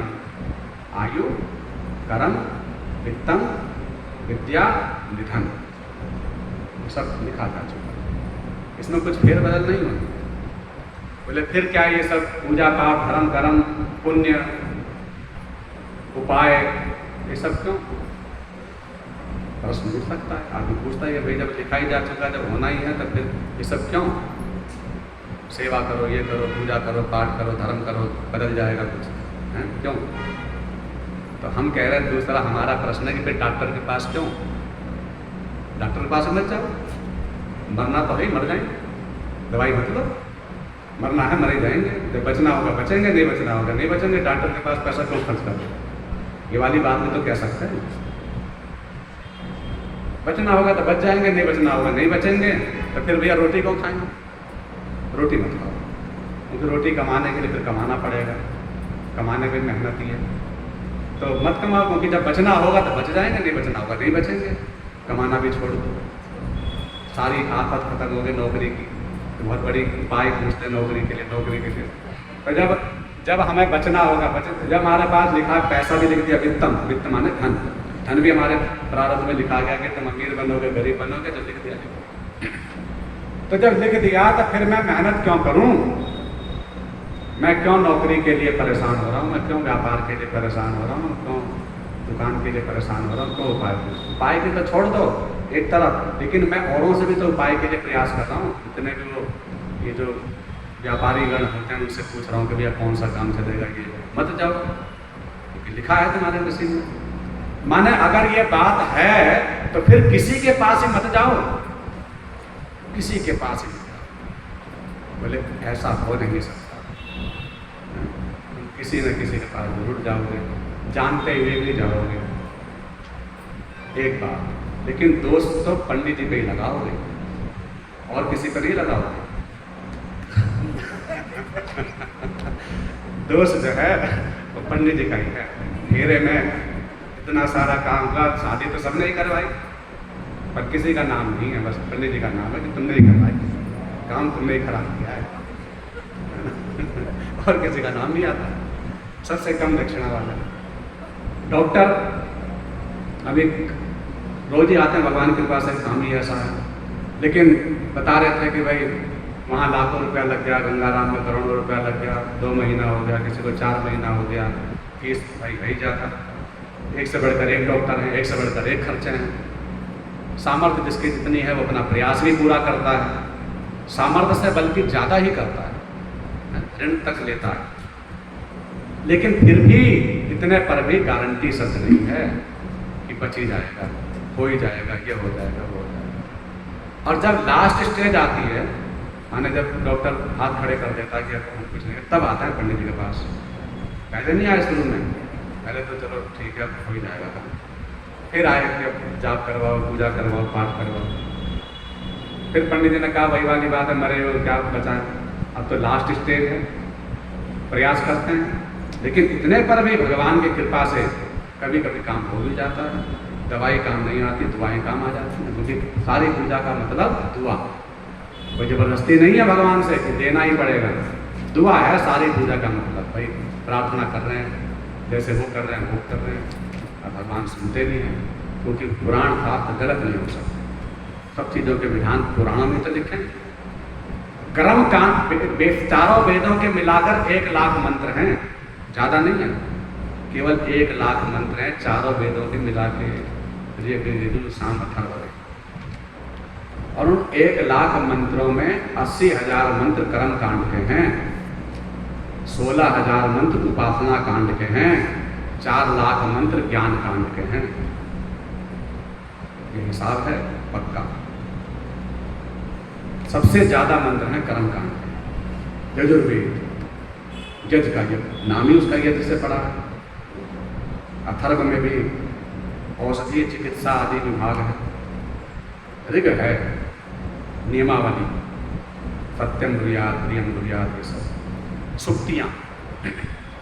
तो कहने का तात्पर्य यह है कि भैया हम कर्म क्यों, बात प्रश्न आती है। अर्जुन भी यही बात कह रहे हैं, गीता के 3रे अध्याय की शुरुआत में कह रहे हैं। अब आपने भगवान से कह रहे हैं अर्जुन कि दूसरे अध्याय में तो आपने ज्ञान की चर्चा कर दी, ज्ञान की पराकाष्ठा की चर्चा कर दी। ऐसा ब्राह्मण स्थिति ब्रह्म निर्वाण मृच्छति, कि जो ऐसा कर लेगा अपने जीवन में, विहाय कामान या सर्वान पुमास्तर निष्प्रहा, समस्त कामनाओं का परित्याग करके स्थित प्रज्ञ होकर के सुख दुखे समय कृत्वा लाभा लाभ जया जयो, सुख दुख में हानि लाभ में जय पराजय में सब में एक समता रूपी योग को प्राप्त हो जाएगा। तत्व से मुझको जान लेगा, तत्व ज्ञानी हो जाएगा। अनेक प्रकार के 72 श्लोकों में समझा दिया। उसके बाद लास्ट में कहना ब्रह्म निर्वाण मृच्छति, दूसरे अध्याय के अंतिम श्लोक के अंतिम लाइन में लिख रहे हैं ब्रह्म निर्वाण मृच्छति, वो ब्रह्म को प्राप्त हो जाता है, निर्वाण को प्राप्त हो जाता, मुक्त हो जाता, मुझे प्राप्त हो जाता। भगवान से अर्जुन कह रहा है कि प्रभु आपने इतनी बात तो कर दी सारी, लेकिन एक बात बताओ कि फिर मुझे क्यों कह रहे तो युद्ध कर। युद्ध रूपी तो कर्म है, घोर कर्म में क्यों लगा रहे हो जब ज्ञान की इतनी ऊंची बात। व्यामित्रेणे वाक्येन बुद्धि मोह यसीव में, मेरी आपकी बातें सुन करके बुद्धि मोह यसीव में, बुद्धि मोह में पड़ रही है। क्योंकि कहीं तो आप कर्म की बात कर रहे हो कि ऐसा करो वैसा करो, और दूसरी तरफ कह रहे हो कुछ नहीं करना है, निरंतर कुछ करो ही मत, क्योंकि कर्म ही बंधन का कारण है। कर्म से बंधता है, कर्म कांड बांधने का नाम है। बोले जब कर्म कांड बांधने का नाम है तो कर्म कांड लिखा ही क्यों, कहा ही क्यों? प्रश्न ये है। भगवान कह रहे हैं बहुत बढ़िया, ज्ञान योगेन सांख्यानाम कर्म योगेन योगिनाम लोकेस्मिन् द्विविधा निष्ठा पुरा प्रोक्ता मया नघ। पुरा प्रोक्ता माने पहले से ही मैं कह आया हूँ कि 2 प्रकार की निष्ठा है, एक ज्ञानियों की सांख्य योग और कर्म योग की कर्म। तीसरे अब यहाँ पर भगवान कह रहे हैं कि सुनो आगे, आगे कह रहे हैं कि देखो कर्म एक होता स्वाभाविक, भगवान कह रहे हैं वो तो स्वाभाविक ही है, उससे कोई न पाप लगेगा न पुण्य लगेगा। स्वाभाविक कर्म बताया था मैंने कुछ दिन पहले। स्वाभाविक कर्म कौन कौन से होते हैं? स्वाभाविक कर्म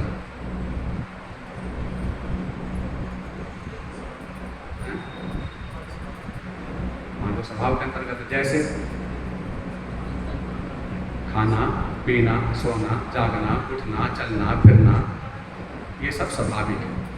आंखें देख रही हैं, कोई बात नहीं, देखती हैं, कोई पाप नहीं लगेगा इससे, न कोई पुण्य होगा। कर्म ये भी है क्योंकि सब इंद्रियां काम कर रही हैं, लेकिन इनको हम पाप नहीं कहेंगे न पुण्य कहेंगे। ठीक। अब दूसरा क्या हुआ? बोले लेकिन उन्हीं आंखों ने किसी को विशेष रूप से देखा, किसी नजरिए से देखा, अच्छी निगाह से देखा और बुरी निगाह से देखा, बोले वहीं पाप और पुण्य का आरंभ हो गया। अच्छी नजरिए से देख लिया मतलब पुण्य हो गया आंखों से, बुरे नजरिए से देख लिया पाप हो गया। हाथ पैर कान ये सब इंद्रियां यही रहेंगी, लेकिन इन्हीं इंद्रियों से पाप होता है, इन्हीं इंद्रियों से पुण्य होता है, और कारण बनता है इनका मन। एक मन ही कारण बनता है, ये करती हैं। मन एवं मनुष्याणाम कारणम बंधन मोक्षयो, क्योंकि मनुष्य के मन ही बंधन और मोक्ष का कारण है। साख्योपनिषद में भी, बिंदुपनिषद में भी बिल्कुल सेम श्लोक यही, और गीता में भी और भी बहुत जगह। मैंने प्रमाण यही है कि केवल मन ही है एकमात्र जो हमारे को नरक में ले जाता है और स्वर्ग में ले जाता है। मुक्ति भी यही दिलाता है। सब खत्म हो गया मन में, बात ही खत्म, मुक्ति हो गई। मुक्ति कोई ज्यादा, मुक्ति मिच्छ से चेतात विषयान विषयत्व जय। हे भाई, भगवान कह रहे हैं कि अगर मुक्ति चाहिए तो बस विषयों को त्याग दो, इतना ही तो करना, मन को खाली कर दो। अगर तुम्हारे बस में है, मन खाली हो गया, उसी का नाम मुक्ति है। अब मन खाली हो नहीं पा रहा है, इसीलिए बार बार आना पड़ रहा है। पुनरपि जननम पुनरपि जननी जठरे से। इसलिए मन, हम यहाँ पर क्यों बैठे हैं, क्यों आए हैं? एकमात्र मन के लिए आए हैं। इस तन से गति नहीं होने वाली कथा बैठने से, लेकिन मन से बैठ गए, मन से सुन लिए, मन में ये सब किसमें जा रहा है? ये सारा हमारा वक्तव्य जो है ये मन में ही पकड़ता है। इस मन को ही भरना है, मन को ही अच्छा बनाना है। अगर मन हमारा गोविंद में लग गया, मन में अगर कोई गीता के भाव, रामायण की बात, भागवत की बात, जो भी संत महात्मा उपदेश कर रहे, कोई बात लग जाए, इतनी सारी थोड़ी लग जाए तो शायद कृपा हो जाए। लेकिन क्या कह रहे हैं भगवान 6ठे अध्याय में, जब अर्जुन ने पूछा कि प्रभु आपने जो सारी बात कह दी, मन मन मन मन, कि मन ही सबका कारण है, मन ही सबका कारण है, तब ये बता दो कि मन रोका कैसे जाए, कैसे लगे आपको, ये बता दो। बोले जब मन ही सब कुछ का है, मूल जड़ है ये, तो इस मन को आप में लगाने की विधि बता दीजिए। चंचलम ही मनः कृष्णा प्रमाथी बलवत्रिणम। हे कृष्ण, ये मन बड़ा चंचल है। चंचल कितना है? बोले प्रमाथी बलवत्रिणम, बहुत बलवान है, धृणी है। प्रमथ कहते हैं मथन कर देने वाला है, पूरे शरीर को हिला देने वाला है। अगर मन अपने पे आ जाए, अगर मन में कोई एक टेंशन चली जाए, बीमारी चली जाए टेंशन वाली, तो सारा शरीर हिला देता है। बस इस मन में आनी चाहिए कोई भी काम। अगर इस मन में कोई वहम आ गया तो फिर आपको सुख नहीं मिल सकता, चाहे आप कितनी दवाई खा लो, कितना रुपया कमा लो, पैसा कमा लो, कुछ भी कर लो, कुछ भी, बस एक वहम जाना चाहिए। ऐसा तो नहीं है, अब है नहीं, पर वो मन में आ गया, ऐसा तो नहीं है, ऐसा तो नहीं है। तो अब क्या करें? बोले अब सुनो भगवान क्या कह रहे हैं। वायु से दुष्कर्म, और उपमा भी कितनी ऊंची थी। अर्जुन कह रहे हैं कि महाराज वायु रिव दुष्कुरम, वायु से भी ज्यादा दुस्तर है इसे रोकना। वायु को रोकना आसान है, पर मन को रोकना असंभव। ऐसे के लिए भगवान ने बहुत बढ़िया उपाय बताया। एक ही श्लोक में बताया उत्तर, एक ही श्लोक में प्रश्न पूछा और एक ही श्लोक में उत्तर बताया। भगवान कह रहे हैं अभ्यासेन तु कौन्तेय वैराग्येण च गृह्यते। अभ्यासेन तु कौन्तेय वैराग्येण च गृह्यते। दो तरीके बताए, दो रास्ते बताए। देखो भगवान भी दो तरीके की बात करते हैं, पंडित जी हमारे बोलते हैं वो दो तरीके की बात। तो अभ्यास है तो कौन तेगा, भगवान कहा एक तो अभ्यास और दूसरा बताया वैराग्य, दोनों ही काम करने। अभ्यास भी अकेले से काम नहीं करेगा, क्योंकि एक तो तलवार और एक ढाल, दोनों ही चाहिए होती है। तलवार भी नहीं और केवल ढाल भी नहीं, दोनों ही चाहिए होती है। उसी तरह से एक अभ्यास माने चोट करनी है, प्रहार करना है, अभ्यास। वैराग्य अच्छा करनी है। तो यहाँ पर भगवान कह रहे हैं वैराग्य क्या है, बोले इस मन से ही बार बार विरक्ति की भावना लाओ। इस बार बार मन में ना, जब कभी कोई दिखे तो ऐसी भक्त मार्ग में कोई कथा सुनो, किसी भक्त का चरित्र सुनो, किसी विरक्त संत को देखो और देख करके सोचो अरे इन्होंने तो इतना किया है, हम तो भूल भी नहीं है, अरे इन्होंने तो इतना भजन किया, अरे ये तो कैसे रहते हैं, ये तो बिना कपड़े का रह लेते हैं, ये तो दो ही कपड़े में अपना जीवन चला लेते हैं, ये तो ऐसे में ही अपना चल जाती है गुजारा। तो ये सब देख देख के मन में विरक्ति आई। संत के माने विरक्त कोई देख के विरक्ति आई, वो भी कोई देख के थोड़ा ना आएगी। एक कथा आती है कि कोई एक महाराज जी गुरु जी सुनाते हैं कि बहुत बड़े अच्छे धनी मानी सेठ थे गांव के, और गांव के धनी मानी जब सेठ थे तो भाई व्यभिचार की भावना आ जाती है। माने धन वैभव रुपया पैसा ये सब पा करके अगर किसी संत का सानिध्य नहीं मिला, भक्त नहीं मिला, कथा नहीं मिली, ये सब नहीं मिला, माने इनका संग नहीं मिला, तो समझ लो दूसरा कुसंग ही लगना है। पर ऐसा नहीं हो सकता कि ना लगे, एक तो एक लगना ही है। आपके पास वस्तु आ गई तो वस्तु के लिए फिर भगवान कह रहे हैं मैं उसके पैर बना देता हूँ, साधन बना देता हूँ, अब या तो अच्छे में लगा दो या बुरे में लगा दो। पर कहो रोक लो, रोकने के तो किसी को उपाय नहीं, जाएगा तो जरूर। कोई अच्छे में लगाकर प्रसन्न हो रहा है तो बुरे में लगाकर अपने खुशी जाहिर कर रहा है। तो वो एक विधवा स्त्री गांव की थी, लेकिन बहुत सुंदरी थी, बहुत पतिव्रता थी, बहुत धनी, बहुत अच्छी थी, भाव विचार से भगवान के प्रति बहुत निष्ठा वाली थी, लेकिन सुंदर थी। अब सुंदर में भी इसका अपना तो कोई बस नहीं, भैया तो भगवान ने बना दिया, जैसा किसी को कुरूप बना दिया, किसी को सुंदर बना दिया। वस्तुतः सुंदर तो गुणों से ही होता है, रूप से कुछ नहीं होता है।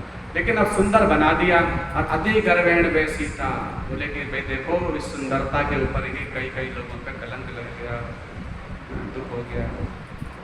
सुंदर थी तो धनी मानी सेठ की बुद्धि मचल गई उसके प्रति। अब उसकी बुद्धि मचल गई, वो तो वैसे ही था, भोगी था। उसने सोचा कैसे भी करके मुझे इसका बनाना है, पाना है। अब उसको लगा कि मैं अपने पति व्रत की रक्षा कैसे करूँ, तो उसकी नज़र से पता चल जाता है। तो नज़र से वैसे देखने लगा, परंतु गत्वा वो पास ही पहुँच गया। उसने कहा देखो मैं तुम्हें चाहता हूँ और मैं तुमसे विवाह करना चाहता हूँ, तुम कैसे भी करो, तुम मेरे तुम्हें ये जो धन मांगो, जो भी कहो, जैसा कहो वैसा करने को तैयार। स्पष्ट बोल दिया, क्योंकि धन था, धन का मत था, रूप था, सब कुछ था। लेकिन वो अब सोच में पड़ गई। वो स्त्री बोली मैं अबला जाति की विधवा भी हूँ, जैसे तैसे अपने घर परिवार में रह रही हूँ, मेरी सामर्थ्य नहीं कि मैं कहीं और चली जाऊँ, बहुत दूर जाऊँगी भी तो फिर वहाँ भी अकेली, क्या पता कैसा कहाँ जाऊँ, और गांव तो छोटा सा ही है। अब तो इसने ये बात कह दी, तो बस कह दी तो इसके दिमाग में तो आ ही गई। तो अब इसके दिमाग में आ गया मैं कैसे बचूँ, कैसे अपना पातिव्रत की रक्षा करूँ, अपने धर्म की रक्षा करूँ, अपने लज्जा की रक्षा करूँ। तो हे प्रभु अब क्या करूँ, मैं कुछ समझ नहीं आया। मैंने किसी की अगर ऐसी दृष्टि पड़ गई तो अब वो सोचनीय विषय हो गया, उसके लिए चिंतनीय हो गया, मैं क्या करूँ। सोचते रहे, सोचते सोचते भगवान से जब प्रार्थना की जाती है ना, तो भगवान से चतुर चालाक कोई नहीं है। हमारी बुद्धि थक जाएगी जहाँ पर, वहाँ से बुद्धि चालू होती है। एक से बढ़कर एक राक्षस हुए, ऐसे ऐसे वरदान मांगे घुमा फिरा के, तो भगवान भी सोच, वो मतलब उन्होंने अपनी नज़र में ये सोचा कि अब तो हम मरेंगे नहीं, हम तो हमारा कुछ होगा ही नहीं। भगवान ने कहा तुम कैसे भी वरदान मांग लो, मैं दूंगा, क्योंकि भाई तुमने तपस्या करी है और मेरा नियम है कि अगर तुम कुछ करोगे तो मैं दूंगा भी। मैंने किया हुआ कोई भी कर्म व्यर्थ नहीं जा सकता, ये भगवान का एक प्रतिज्ञा है, ये भी समझ लेना। कोई भी कर्म हमारा व्यर्थ नहीं जा सकता, आगे पीछे लेट सवेर, इतना तक भगवान ने कह दिया, अनेकों जन्म भी निकल जाए तब भी तुम्हें मिलना ही मिलना है। 1 रुपये का हिसाब 1 रुपया देना ही पड़ेगा। एक रिक्शे वाले से, तांगे वाले से, मयूरी वाले से, कपड़े वाले से, फल वाले से, सब्जी वाले से लगा लेना 2 रुपये, क्या होता है, 1 रुपया लगा लेना। उसे ही पता है कि भाई कहाँ मिलने वाला है 1-2 रुपया, और खुले नहीं है। और हमने भी सोच लिया 1-2 रुपया गया कोई बात, लेकिन वो भगवान कह रहे 1 रुपये का भी हिसाब रहेगा। उनके खाते में तो लिख गया। लिखने वाले भाई टेक्नोलॉजी बनाने वाले इंसान हैं, जितनी भी बनाई है कंप्यूटर आदि, पर उसको बनाने वाले इंसान को बनाने वाले तो भगवान हैं। तो वो सोचो कितने बुद्धिमान होंगे, कितनी पावर है उनकी। अनंत जीव हैं तो अनंत रूप में वास करते हैं। हर एक व्यक्ति के हर एक भगवान अलग हैं। हर एक व्यक्ति के हर एक भगवान अलग अलग हैं। मेरे भगवान मेरे वाले हैं और तुम्हारे वाले तुम्हारे वाले हैं। तुम कौन सी भावना से, जैसी भावना से, जैसी निष्ठा से जहाँ चाहते हो वहीं प्रकट हो जाते हैं। और मेरे वाले मेरे लिए प्रकट हो जाते हैं, जहाँ बुलाऊं वहीं। तो ऐसी अद्भुत भगवान की शक्ति मानता है। भगवान ने भाव दिया, बुद्धि दी उसको, बुद्धि दी तो उसके मन में आया कि ठीक है कोई बात नहीं। और उसने कहा कि ठीक है, मुझे आपका प्रस्ताव स्वीकार है। अब आप जो है 2 दिन तो नहीं, तीसरे दिन आप मेरे कक्ष में आ जाना, मेरे पास आ जाना, क्योंकि आपके पास में जाऊँगी तो आपकी आलोचना होगी, आपकी बदनामी होगी, वो भी अच्छी बात नहीं है। मैं अकेली रहती हूँ, विधवा हूँ, तो आप मेरे कक्ष में आ जाओ। उसने कहा ठीक है। अब वो तीसरा दिन आ गया। वो जो है उसने वो जमाल घोटा खा लिया। जमाल घोटा खा लिया उसने, और जमाल घोटा खा के बस फिर दस्त लग गई, खूब दस्त किए। और एक बहुत बड़ा स्वर्ण कलश था सोने का, कोई लंबा सा कुछ रहा होगा, तो वो उस कलश में उसने भरने शुरू कर दिया अपना मल। मल उसमें भरती थी। अब बहुत बाहर से साफ सुथरा करके उस कलश को सफाई करके ऊपर से चुनरी और उड़ा दी उसको एक, और फिर जो है उसमें दस्त भरने लगी। ऐसा काम किया उसने। चलो, लेकिन अब ज़्यादा खा लेने से बीमारी तो होगी नहीं। बहुत सारे बार दस्त गई तो शरीर भी रुग्ण हो गया, शरीर भी रूपाधि सब फीका पड़ गया, दुर्बल हो गई। शाम हो गई, रात्रि के समय आना था, आया तो वो अपना बेहोश अवस्था में लेटी पड़ी थी, बेहोशी आ गई थी। तो बहुत ज़्यादा उसके शरीर अस्वस्थ हो गया, और उसको भी उसने अपने बराबर में रख रखा था। और वो आया, उसने कहा रे तुम्हारी ऐसी हालत कैसे हो गई, क्या हुआ तुम्हें, डॉक्टर के पास ले चलो, ये करवाओ। बोले नहीं, बस गोली भी नहीं निकल रही। बोले आखिर हुआ क्या, ऐसा तो मैंने पहले देखा ही नहीं था, ऐसा तो सोचा ही नहीं था, ऐसा कैसे हो। फिर थोड़ी हिम्मत करके उसने बोला कि भाई शरीर ही तो है, बस में थोड़ा ना, इसको हारी हमारी कभी भी लग सकती है, सुंदरता कभी भी जा सकती है। कोई हमेशा बनने वाली चीज इस धरती पे, इस पूरे ब्रह्मांड में कोई चीज हो तो बताओ। तृण से लेकर ब्रह्मलोक पर्यंत कोई चीज भी स्थावर रहने वाली, सब चीज में परिवर्तन। सब बातों को धीरे धीरे समझा रही है। वो कह रहा ठीक है, लेकिन अब मैं क्या कर सकता हूँ, मैं तो लेके जाऊँगा। तो देखो मेरे जो भी अंदर जो सुंदरता थी ना, जो निकली है, बोले ना तुम्हारी सुंदरता कहाँ गई, जो भी, बोले सब इसमें है, इसको देखो, इसी से प्रेम करो, यही है मेरी सुंदरता। सब कुछ मेरा इसी से चला गया, इसी ने हरण कर लिया। बोले अच्छा यही था तुम्हारे, बोले हाँ यही था, निकल गया। अब उसको देखते ही वो तो भाई जी खराब हो गया। अब जब जी खराब हो जाए तो आदमी की काम वासना चली जाती है। वो सौभाग्य से उसने गिरा दिया, मल ही मल फैल गया, वो जानती थी, तो उसने गिरा दिया। और गिरते ही फिर तो मल की गंध कितनी बुरी होती है, मल से पूरा कमरा भर गया। बोले यही सब मेरी दुर्गति है, यही सब मेरा यही है, जीवन यही है, इसके अंदर सब यही भरा पड़ा। और है क्या इसमें, मल मूत्र विष्ठा भांड यही तो, ऊपर से तो बस कलश जैसे चमका रखा है वैसे ही तो चमका रखा है इसे, और क्या है इसमें? तो चमक धमक जो भी है वो बस बाहर की है। और इसमें ही अगर किसी ने देखना ही है, बोले दृष्टिकोण, बोले गीता की अगर हम समझ पढ़ेंगे, गीता पढ़ेंगे, गीता सुनेंगे, भागवत सुनेंगे, धर्म कर्म सुनेंगे, तो ऐसी दृष्टि आ जाएगी, कह रहे हमारे भगवान जी कितने सुंदर हैं, अरे राम जी कितने सुंदर हैं, अरे देवी जी कितने सुंदर हैं, इनको बनाने वाले कितने सुंदर हैं, इनके अंदर ही तो भगवान जी बैठे हैं, इनमें ही बैठे हैं, यही बोल रहे हैं, हमारे को सलाह दे रहे हैं, ये हमारे से, तो वो सब हमारा व्यवहार जो है वो सब भगवानमय हो जाएगा और वही भक्ति हो जाएगी, वही पूजा हो जाएगी। तो दृष्टिकोण तो बदल गया, वो चला गया, उसने प्रणाम कर लिया, समझ गया और भगवान की कृपा हो गई। भगवान कहते हैं कि ददामी बुद्धि योगम तम येन मानु बयान्ते। जो बुद्धिमान भगवान का भजन करता है, भगवान का नाम लेता है, भगवान का आश्रय लेता है, भगवान ही उसे बुद्धि देते हैं, भगवान ही उसे विवेक देते हैं, जिससे वो भगवान को या इस संसार को समझ पाता है। नाम गुरु कृष्ण भगवान की समय कितना होता है?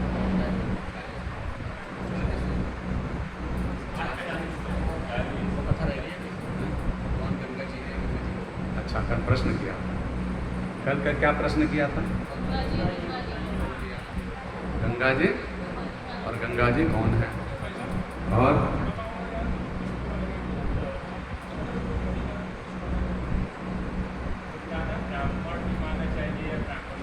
हाँ, बहुत बढ़िया बात। चलो पहले यही बता दें, पहले ये वाली बता देते हैं, फिर ये वाले प्रश्न की लंबा है थोड़ा सा। देखो, श्राद्ध में यहाँ की परंपरा है कि स्त्री के श्राद्ध में ब्राह्मणी को भोजन कराते हैं, पुरुष के श्राद्ध में पुरुष को भोजन कराते हैं, ब्राह्मण को भोजन कराते हैं। ये इधर की परंपरा है। अगर हम व्यवहार में भी देखें, शास्त्र को भी एक तरफ रखें, तो पहली बात आप उत्तरांचल में चले जाइए, पूछ लीजिए उत्तराखंड में किसी से भी, अथवा मद्रास के तरफ दक्षिणांचल में चले जाइए, अथवा पूर्वांचल में चले जाइए, तीनों में कहीं में चले जाइए। तीनों क्षेत्र में यही है कि वहाँ पर ब्राह्मण को ही जिमाया जाता है, चाहे स्त्री हो चाहे पुरुष। अब शास्त्र क्या कहते हैं? निर्णय सिंधु का श्लोक है, कहेंगे तो उसकी पृष्ठ संख्या आदि की घर पे तो लिखी हुई है, किताब भी रखी हुई है भगवान की कृपा से। अगर हम भगवान को मानते हैं, फिर वही बात आ जाती है, भगवान कहते हैं भैया मुझे मानने का मतलब है मेरे वचनों को मानना। अगर हम शास्त्र के प्रति श्रद्धा रखते हैं, शास्त्र को मानते हैं, तो फिर इधर उधर की बात छोड़ दें, तर्क। यद्यपि व्रतचारिणा न भोजेत स्त्रियम श्राद्धम, न भोजयेत, न माने नहीं, भोजयेत माने भोजन नहीं कराना चाहिए। यद्यपि व्रतचारिणा, व्रतचारिणी पतिव्रता स्त्री हो, ब्राह्मणी हो, तो भी न कराएं उनको भोजन श्राद्ध में। न भोजेत स्त्रियम श्राद्धम, स्त्री को भोजन का अधिकार नहीं है। ब्राह्मण को ही दान देने का और दान देने का 6 काम गीता के 17वें में भगवान कह रहे हैं कि 6 काम ब्राह्मण के लिए बने हैं, है ना? यजनम याजमेव च, दान लेना, दान देना, यज्ञ कराना, यज्ञ करवाना। तो दाता प्रतिग्रहिता चैव, दाता और प्रतिग्रहिता, दान देना भी है उसे और दान लेना भी है, यज्ञ कराना भी है, यज्ञ करवाना भी। ये कार्य केवल ब्राह्मण के लिए 6 काम होता है, ब्रह्म कर्म स्वभाव। लेकिन स्त्री के लिए तो पति सेवा, घर के कार्य सेवा, यही सब कार्य होता है। उसके लिए बाहर के पुरोहिताई काम नहीं बताया कि तुम पूजा पाठ भी करने लग जाओ, मंदिर में जाने लग जाओ, वो मजबूरी है, आजकल जैसी परिस्थितियाँ जो हो रहा है ठीक है। लेकिन स्त्री के लिए तो घर के ही कार्य की दक्षता बताई गई है, उसके लिए परिवार की सेवा ही वो सबसे बड़ी सेवा। वो भी तो कोई करने वाला चाहिए, रोटी बनाने वाला भी चाहिए, रोटी कमाने वाला चाहिए, रोटी खिलाने वाला भी तो कोई चाहिए। और सारे रोटी कमाने लगेंगे तो फिर दूसरे को घर में बुलाएंगे, खिलाने वाले को अलग बुलाएंगे, व्यवस्था बंद हो जाएगी। लेकिन उसके लिए अगर ऐसी व्यवस्था बना दी जाती तो फिर तो भाई वो श्राद्ध में क्या, फिर श्राद्ध भी तो एक आजीविका का ही साधन है।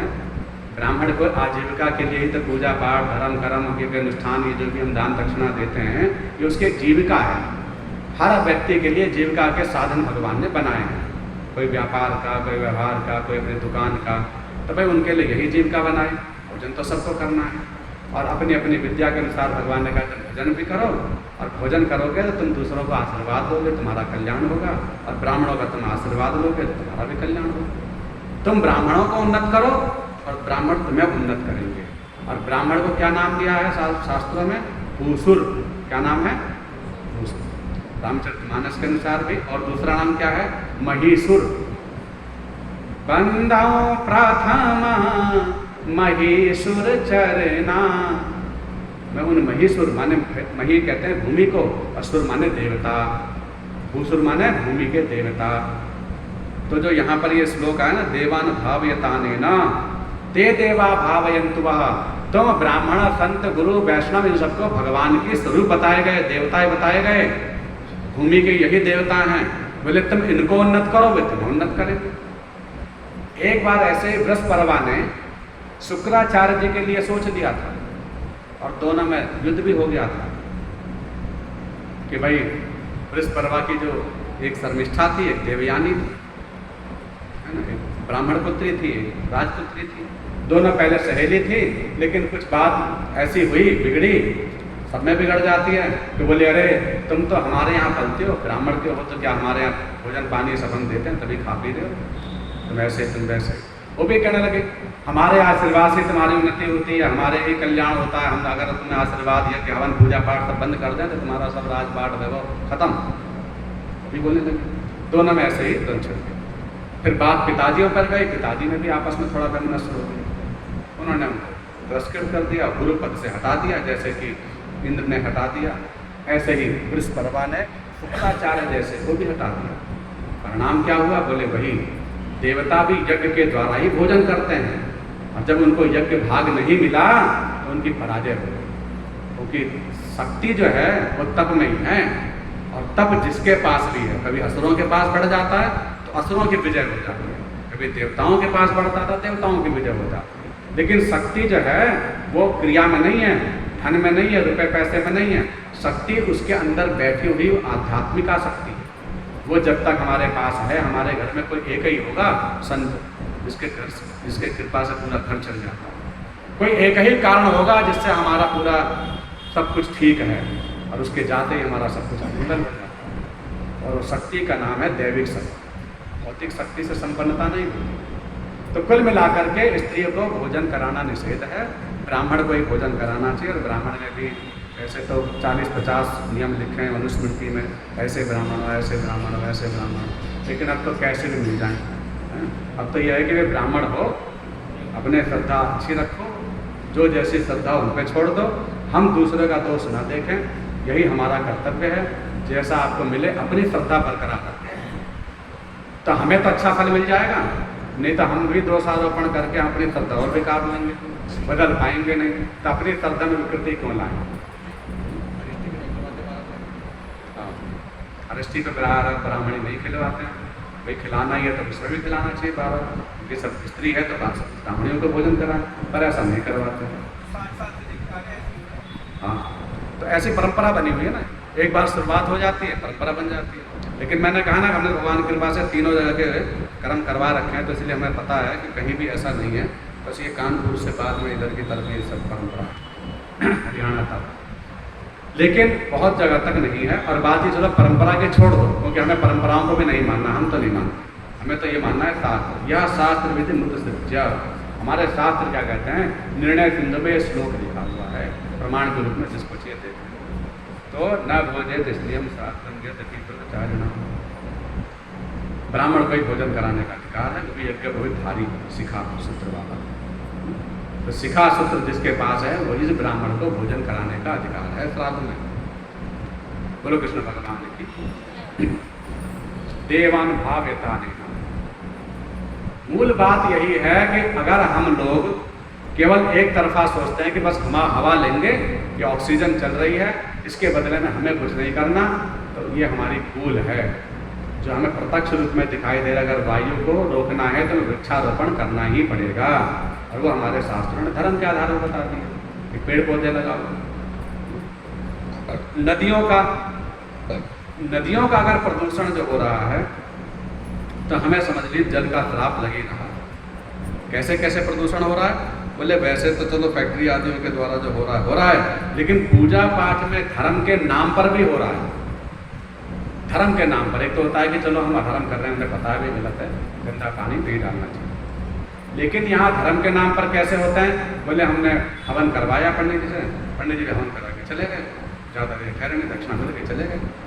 तो अब बाद में जो सामान है हमने सारा बटोर लिया, पूजा पाठ हवन आदि का सारा सामान हम लोग इकट्ठा कर लेते हैं, कह देते हैं भैया सब बटोर लो, एक साथ दिल्ली में सब बटोर लिया। अब उसके बाद क्या हुआ? बोले वो रख दिया। अब जब गंगा जी जाएंगे, जब जमुना जी जाएंगे, जब कहीं जाएंगे तब सिला देंगे, रख दिया उसे उठा के। तुरंत तो निकलते नहीं है, तुरंत ही आदमी चला गया।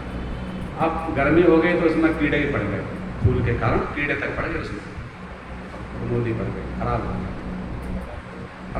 अब खोलने का भी मन नहीं कर रहा है, खोलने का मन नहीं कर रहा है, लेकिन गंगा जी पे तो सब सीखा, वो पिन्नी बनी बधाई ऊपर से फूल से डाल दी, जो देखते आ रहे होंगे सब डाल दी उसमें। और क्या क्या बटोरा? बोले धूपबत्ती का पैकेट भी बटोर लिया, अगरबत्ती का पैकेट भी, दीवला भी, दोना भी, और भी जो भी कुछ वहाँ इधर फिर पोछा वोछा लगा के सब इकट्ठा करके कूड़े की तरह सब कर दिया उसमें। तो बताओ पुण्य हुआ कि पाप हो गया? पाप हो गया। और कितना बड़ा पाप हुआ कि पहली बात तो पूजा का विसर्जन केवल मंत्र से नहीं होता कि मंत्र बोल दिया विसर्जन का हो गया विसर्जन, सामग्री का भी तो विसर्जन है। जो सामान है वो चढ़ा हुआ, उसका जब तक विसर्जन नहीं हुआ तो विसर्जन कहाँ हुआ? पूजा का फल कैसे मिले? अगर हम कर्मकांड की पद्धति से भी देखें तो एक भावनात्मक मंत्रात्मक विसर्जन तो हो गया, लेकिन क्रियात्मक विसर्जन तो नहीं हुआ। वस्तु को तो आपने स्थानांतरण नहीं किया जैसे गणेश जी को करते हैं, तो इसी तरह से स्थानांतरण जब तक नहीं करेंगे, भगवान जी को वहाँ से उठाकर वहाँ तक नहीं रखेंगे, सामान नहीं हटाएंगे, सब हवन करवाया जिस उद्देश्य से उसको बांध कर रख दिया, गलत हो गया। क्या करें? बोले पहली बात तो ये समझ लो सिलाना क्या क्या होता है, क्या क्या सिलाएं, इन्हें हर कुछ सिला दें। पूजा के चौकी पर, जमीन पे भी नहीं, तो चौकी क्यों बनाई जाती है? कि अपने से भगवान का स्थान ऊंचा रखो। अगर कोई हमारी समस्या है, नीचे नहीं बैठ सकते, जो भी है, तो भगवान का चौकी ऊंची बनाओ। अगर ऐसा नहीं करते तो वो भी महापाप, क्योंकि भगवान को नीचे बिठाकर कौन सा पुण्य लेंगे? पाप ही कर रहे हैं, उससे तो ना करवाना अच्छा, और आप ही ले रहे हैं अपने से नीचे बिठा के। चौकी पर बिठाने का मतलब है कि हमने भगवान को अपने से ऊंचा स्थान दिया। हाँ, फेरे की चर्चा भी एक दिन कर लेंगे, हैं ना? हम तो नहीं, अब बताऊँ कि जब जागो तभी सवेरा, पहले करवाते थे, लेकिन अब भगवान की कृपा से वो व्यवस्था से हमने ढाल ली, और या तो हमने कहते मना कर, नहीं ठीक बात है, लोग अपने घर के ये सब बाहर कोई नहीं, लेकिन हाँ जब जागो तभी सवेरा। और बात आपने बहुत अच्छी कही है, तो इसको कल जो है, कल परसों में एक बार याद दिलाते ना, तो इस पर चर्चा विशेष होनी चाहिए ना, जो गलत हो रहा है। हाँ, गंगा जी में क्या डालना है? तो एक तो चौकी पर चढ़ी हुई फूल चावल जो भी हैं वो डालने चाहिए, और हवन सामग्री की भस्मी सिलानी है, लेकिन न तो मिट्टी के दीवे सिलाने योग्य होते हैं और न दोने सिलाने योग्य होते हैं। जिस दोने में हमने सामान रखा है, ये कूड़े की चीज़ है, दोना भी कूड़े में डालो, दिए भी कूड़े में डालो। और धूपबत्ती आदि का जो रैपर है, प्लास्टिक है, अगरबत्ती का कोई भी ऐसी वैसी चीज़ है, वो तो कूड़े में ही डालें। और जो नीचे गिर गई, माने जब पैरों में आ गई, तो जो हमारे पैरों में आ गए उसे अगर हमने सामान सिलाने वाले में डाल दिया तो हमने दोनों को एक समान कर दिया। मतलब एक होता है कूड़ा, सीधी सी बात, और एक है सिलाने का मतलब पूजनीय। तो पूजनीयता में, शुद्धता में अगर अशुद्धता मिला दी जाए तो उसे क्या बोलेंगे? अशुद्ध। और शुद्धता में अशुद्धता मिला दी जाए तो भी अशुद्ध। भाई चाकू सेब पे गिरे और सेब चाकू पे गिरे, कोई अंतर थोड़ा ना है। लेकिन इसी तरह से ये ध्यान देने वाली बात है कि पवित्र शब्द जो लगा है ना, पवित्र, वो बहुत बारीक है, बहुत सावधानी वाला है। शुद्धता जो शब्द लगा है, सदाचार वाली बात लगी है, ये बहुत बचाना है, बाकी को बचाना नहीं है। माने कूड़ा अपने आप चला आएगा, कितना भी बंद घर हो, कितना भी साफ सफाई कर लो। अच्छा, अब हम कहो कि अब हम अपने आप कूड़ा चला जाएगा, अपने आप अदृश्य हो जाएगा, कूड़ा नहीं जाएगा, बढ़ेगा घटेगा नहीं। कूड़ा अपने आप नहीं जा सकता, पर कूड़ा अपने आप आ सकता है। मतलब क्या है? मतलब यह है कि अच्छा बनना पड़ता है, और बिगड़ना, बोले बिगड़ना पड़ता नहीं, अपने आप बिगड़ ही जाओगे, बिगड़ना नहीं पड़ता। अच्छे को छोड़ते ही बिगड़ जाओगे। और कोई कहे मैं तो खराब ही बन के दिखाऊंगा, मैं तो ऐसा ही बन के दिखाऊंगा, बोले बनोगे क्या, तुम अच्छे को छोड़ तो खराब ही हो। इसलिए अच्छा बनना पड़ता है। तो कूड़ा में अगर आपने कोई पूजा पाठ की चीज डाल दी तो कूड़ा हो गया, और पूजा पाठ की शुद्ध चीज में जो आपको सिलाने वाली है उसके अंदर अगर आपने कूड़े की चीज डाल दी, मैंने नीचे का सिकरन डाल दिया, पैरों में नीचे आई हुई चीज डाल दिया, तो भी वो कूड़ा हो गया, वो पूजा पाठ की चीज नहीं रही, आपने अपमान कर दिया एक तरह से कूड़ा डालकर। ये सब उनसे अपराध लग जाते हैं, तो पूजा का फल मिले कैसे। और ऐसे ऐसे बहुत सारे दोष हैं जो याद आते रहेंगे, ठाकुर जी बताएंगे, राम जी। लेकिन हम बचें, प्रयास करें, सत्संग से ही ये सब ज्ञान मिलेगा कि हम जो है क्या चीज़। तो फिर हम गंगा जी का भी श्राप ले रहे हैं, क्योंकि गंगा जी हमारी माँ हैं। और गंगा गंगा में क्या अंतर है, बोले जो गंगा माँ है ना वो तो अदृश्य है, दैविक स्वरूपा है, और ये भौतिक स्वरूपा है। एक भौतिक है और एक दैविक है, दोनों एक नहीं हो सकते। ये शरीर अलग है और शरीर में रहने वाली आत्मा अलग है। तो गंगा जी को तो हम प्रदूषण कर ही नहीं सकते, छू भी नहीं सकते, कि वो गंगा माँ शक्तिमान है, उनका विवाह हुआ था, इन गंगा जी का नहीं। ये गंगा जो जल स्वरूपा हैं ये उनका शक्ति है। देखो दो चीजें होती हैं, एक होती है शक्ति और एक होता है शक्तिमान। ठीक, शक्ति और शक्तिमान। शक्ति मतलब तुलसी जी में शक्ति कौन है और शक्तिमान कौन है। तुलसी के जो गुण हैं, जो इसकी जो पावर है और अनेक प्रकार के रोगों को दूर करना हर्बल जो है वो शक्ति है, और तुलसी जी शक्तिमान। ऐसे ही हर चीज में शक्ति अंदर है और ये शक्तिमान। ठीक, ऐसे ही ये पूरा ब्रह्मांड भगवान की शक्ति है। शक्ति मतलब प्रकृति है, और भगवान शक्तिमान है, स्वामी। शक्तिमान माने स्वामी, समझ गए। हर चीज में ये बात है, हर चीज में एक शक्ति होता है, एक शक्तिमान होता है, पूरे हर जगह पर ये रूल है। इसी तरह से आप शक्ति जो उनकी है उनके अंदर प्रवेश नहीं है किसी का, और शक्तिमान दोनों चीज अलग अलग हैं। आप गंगा जी को जो यहाँ उनकी शक्ति है, क्योंकि हर देवताओं ने अपनी अपनी तपस्या के द्वारा एक एक पद पाया है। अग्निदेव का क्या एक पद है, चंद्रदेव क्या एक पद है, सूर्य एक पद है। तो पदाभिषिक्त जो देवता हैं वो तो अलग हैं, और ये सूर्य नारायण जो दिखाई दे रहे हैं वो अलग हैं। बोले एक नहीं हो सकते, नहीं तो चंद्रमा तो सबको पहुंच ही गए लोग, तो चंद्रमा भी मिल जाते हैं वहीं पर कहीं। कभी चंद्रमा जी आ गया, चंद्रमा मिलने चाहिए तो बात करो उनकी, पर चंद्रमा को नहीं मिला सकते, क्योंकि वो दैविक वाले हैं। उनके पास ये भौतिक शरीर वाला शरीर नहीं है, वो दैविक शरीर वाले होते हैं। वो जिसको चाहे उसको दिखे, जिसको न चाहे न दिखे, वो दैविक सत्ता से संपन्न है। दैविक को दैविक देख सकता है, भौतिक को भौतिक देख सकता है। भौतिक की सामर्थ्य नहीं है को दैविक को देख ले, इन आंखों की सामर्थ्य नहीं है को दैविक को देख ले। हाँ, उस हवा की सामर्थ्य है वो दैविक को छू सकता है। दैविक भौतिक में प्रवेश कर सकता है, लेकिन भौतिक दैविक में प्रवेश नहीं कर सकता। स्थूल स्थूल ही होता है, सूक्ष्म सूक्ष्म ही होता है। इसी तरह से हम इस जगत में जितना भी कुछ देख रहे हैं वो सब उनके पद हैं, लेकिन पदाधिकारी अलग होते हैं। पद अलग होता है और पदाधिकारी अलग होते हैं। हिमालय के पुत्री हैं पार्वती जी, लेकिन हिमालय क्षेत्र के राजा का नाम भी हिमालय होता है।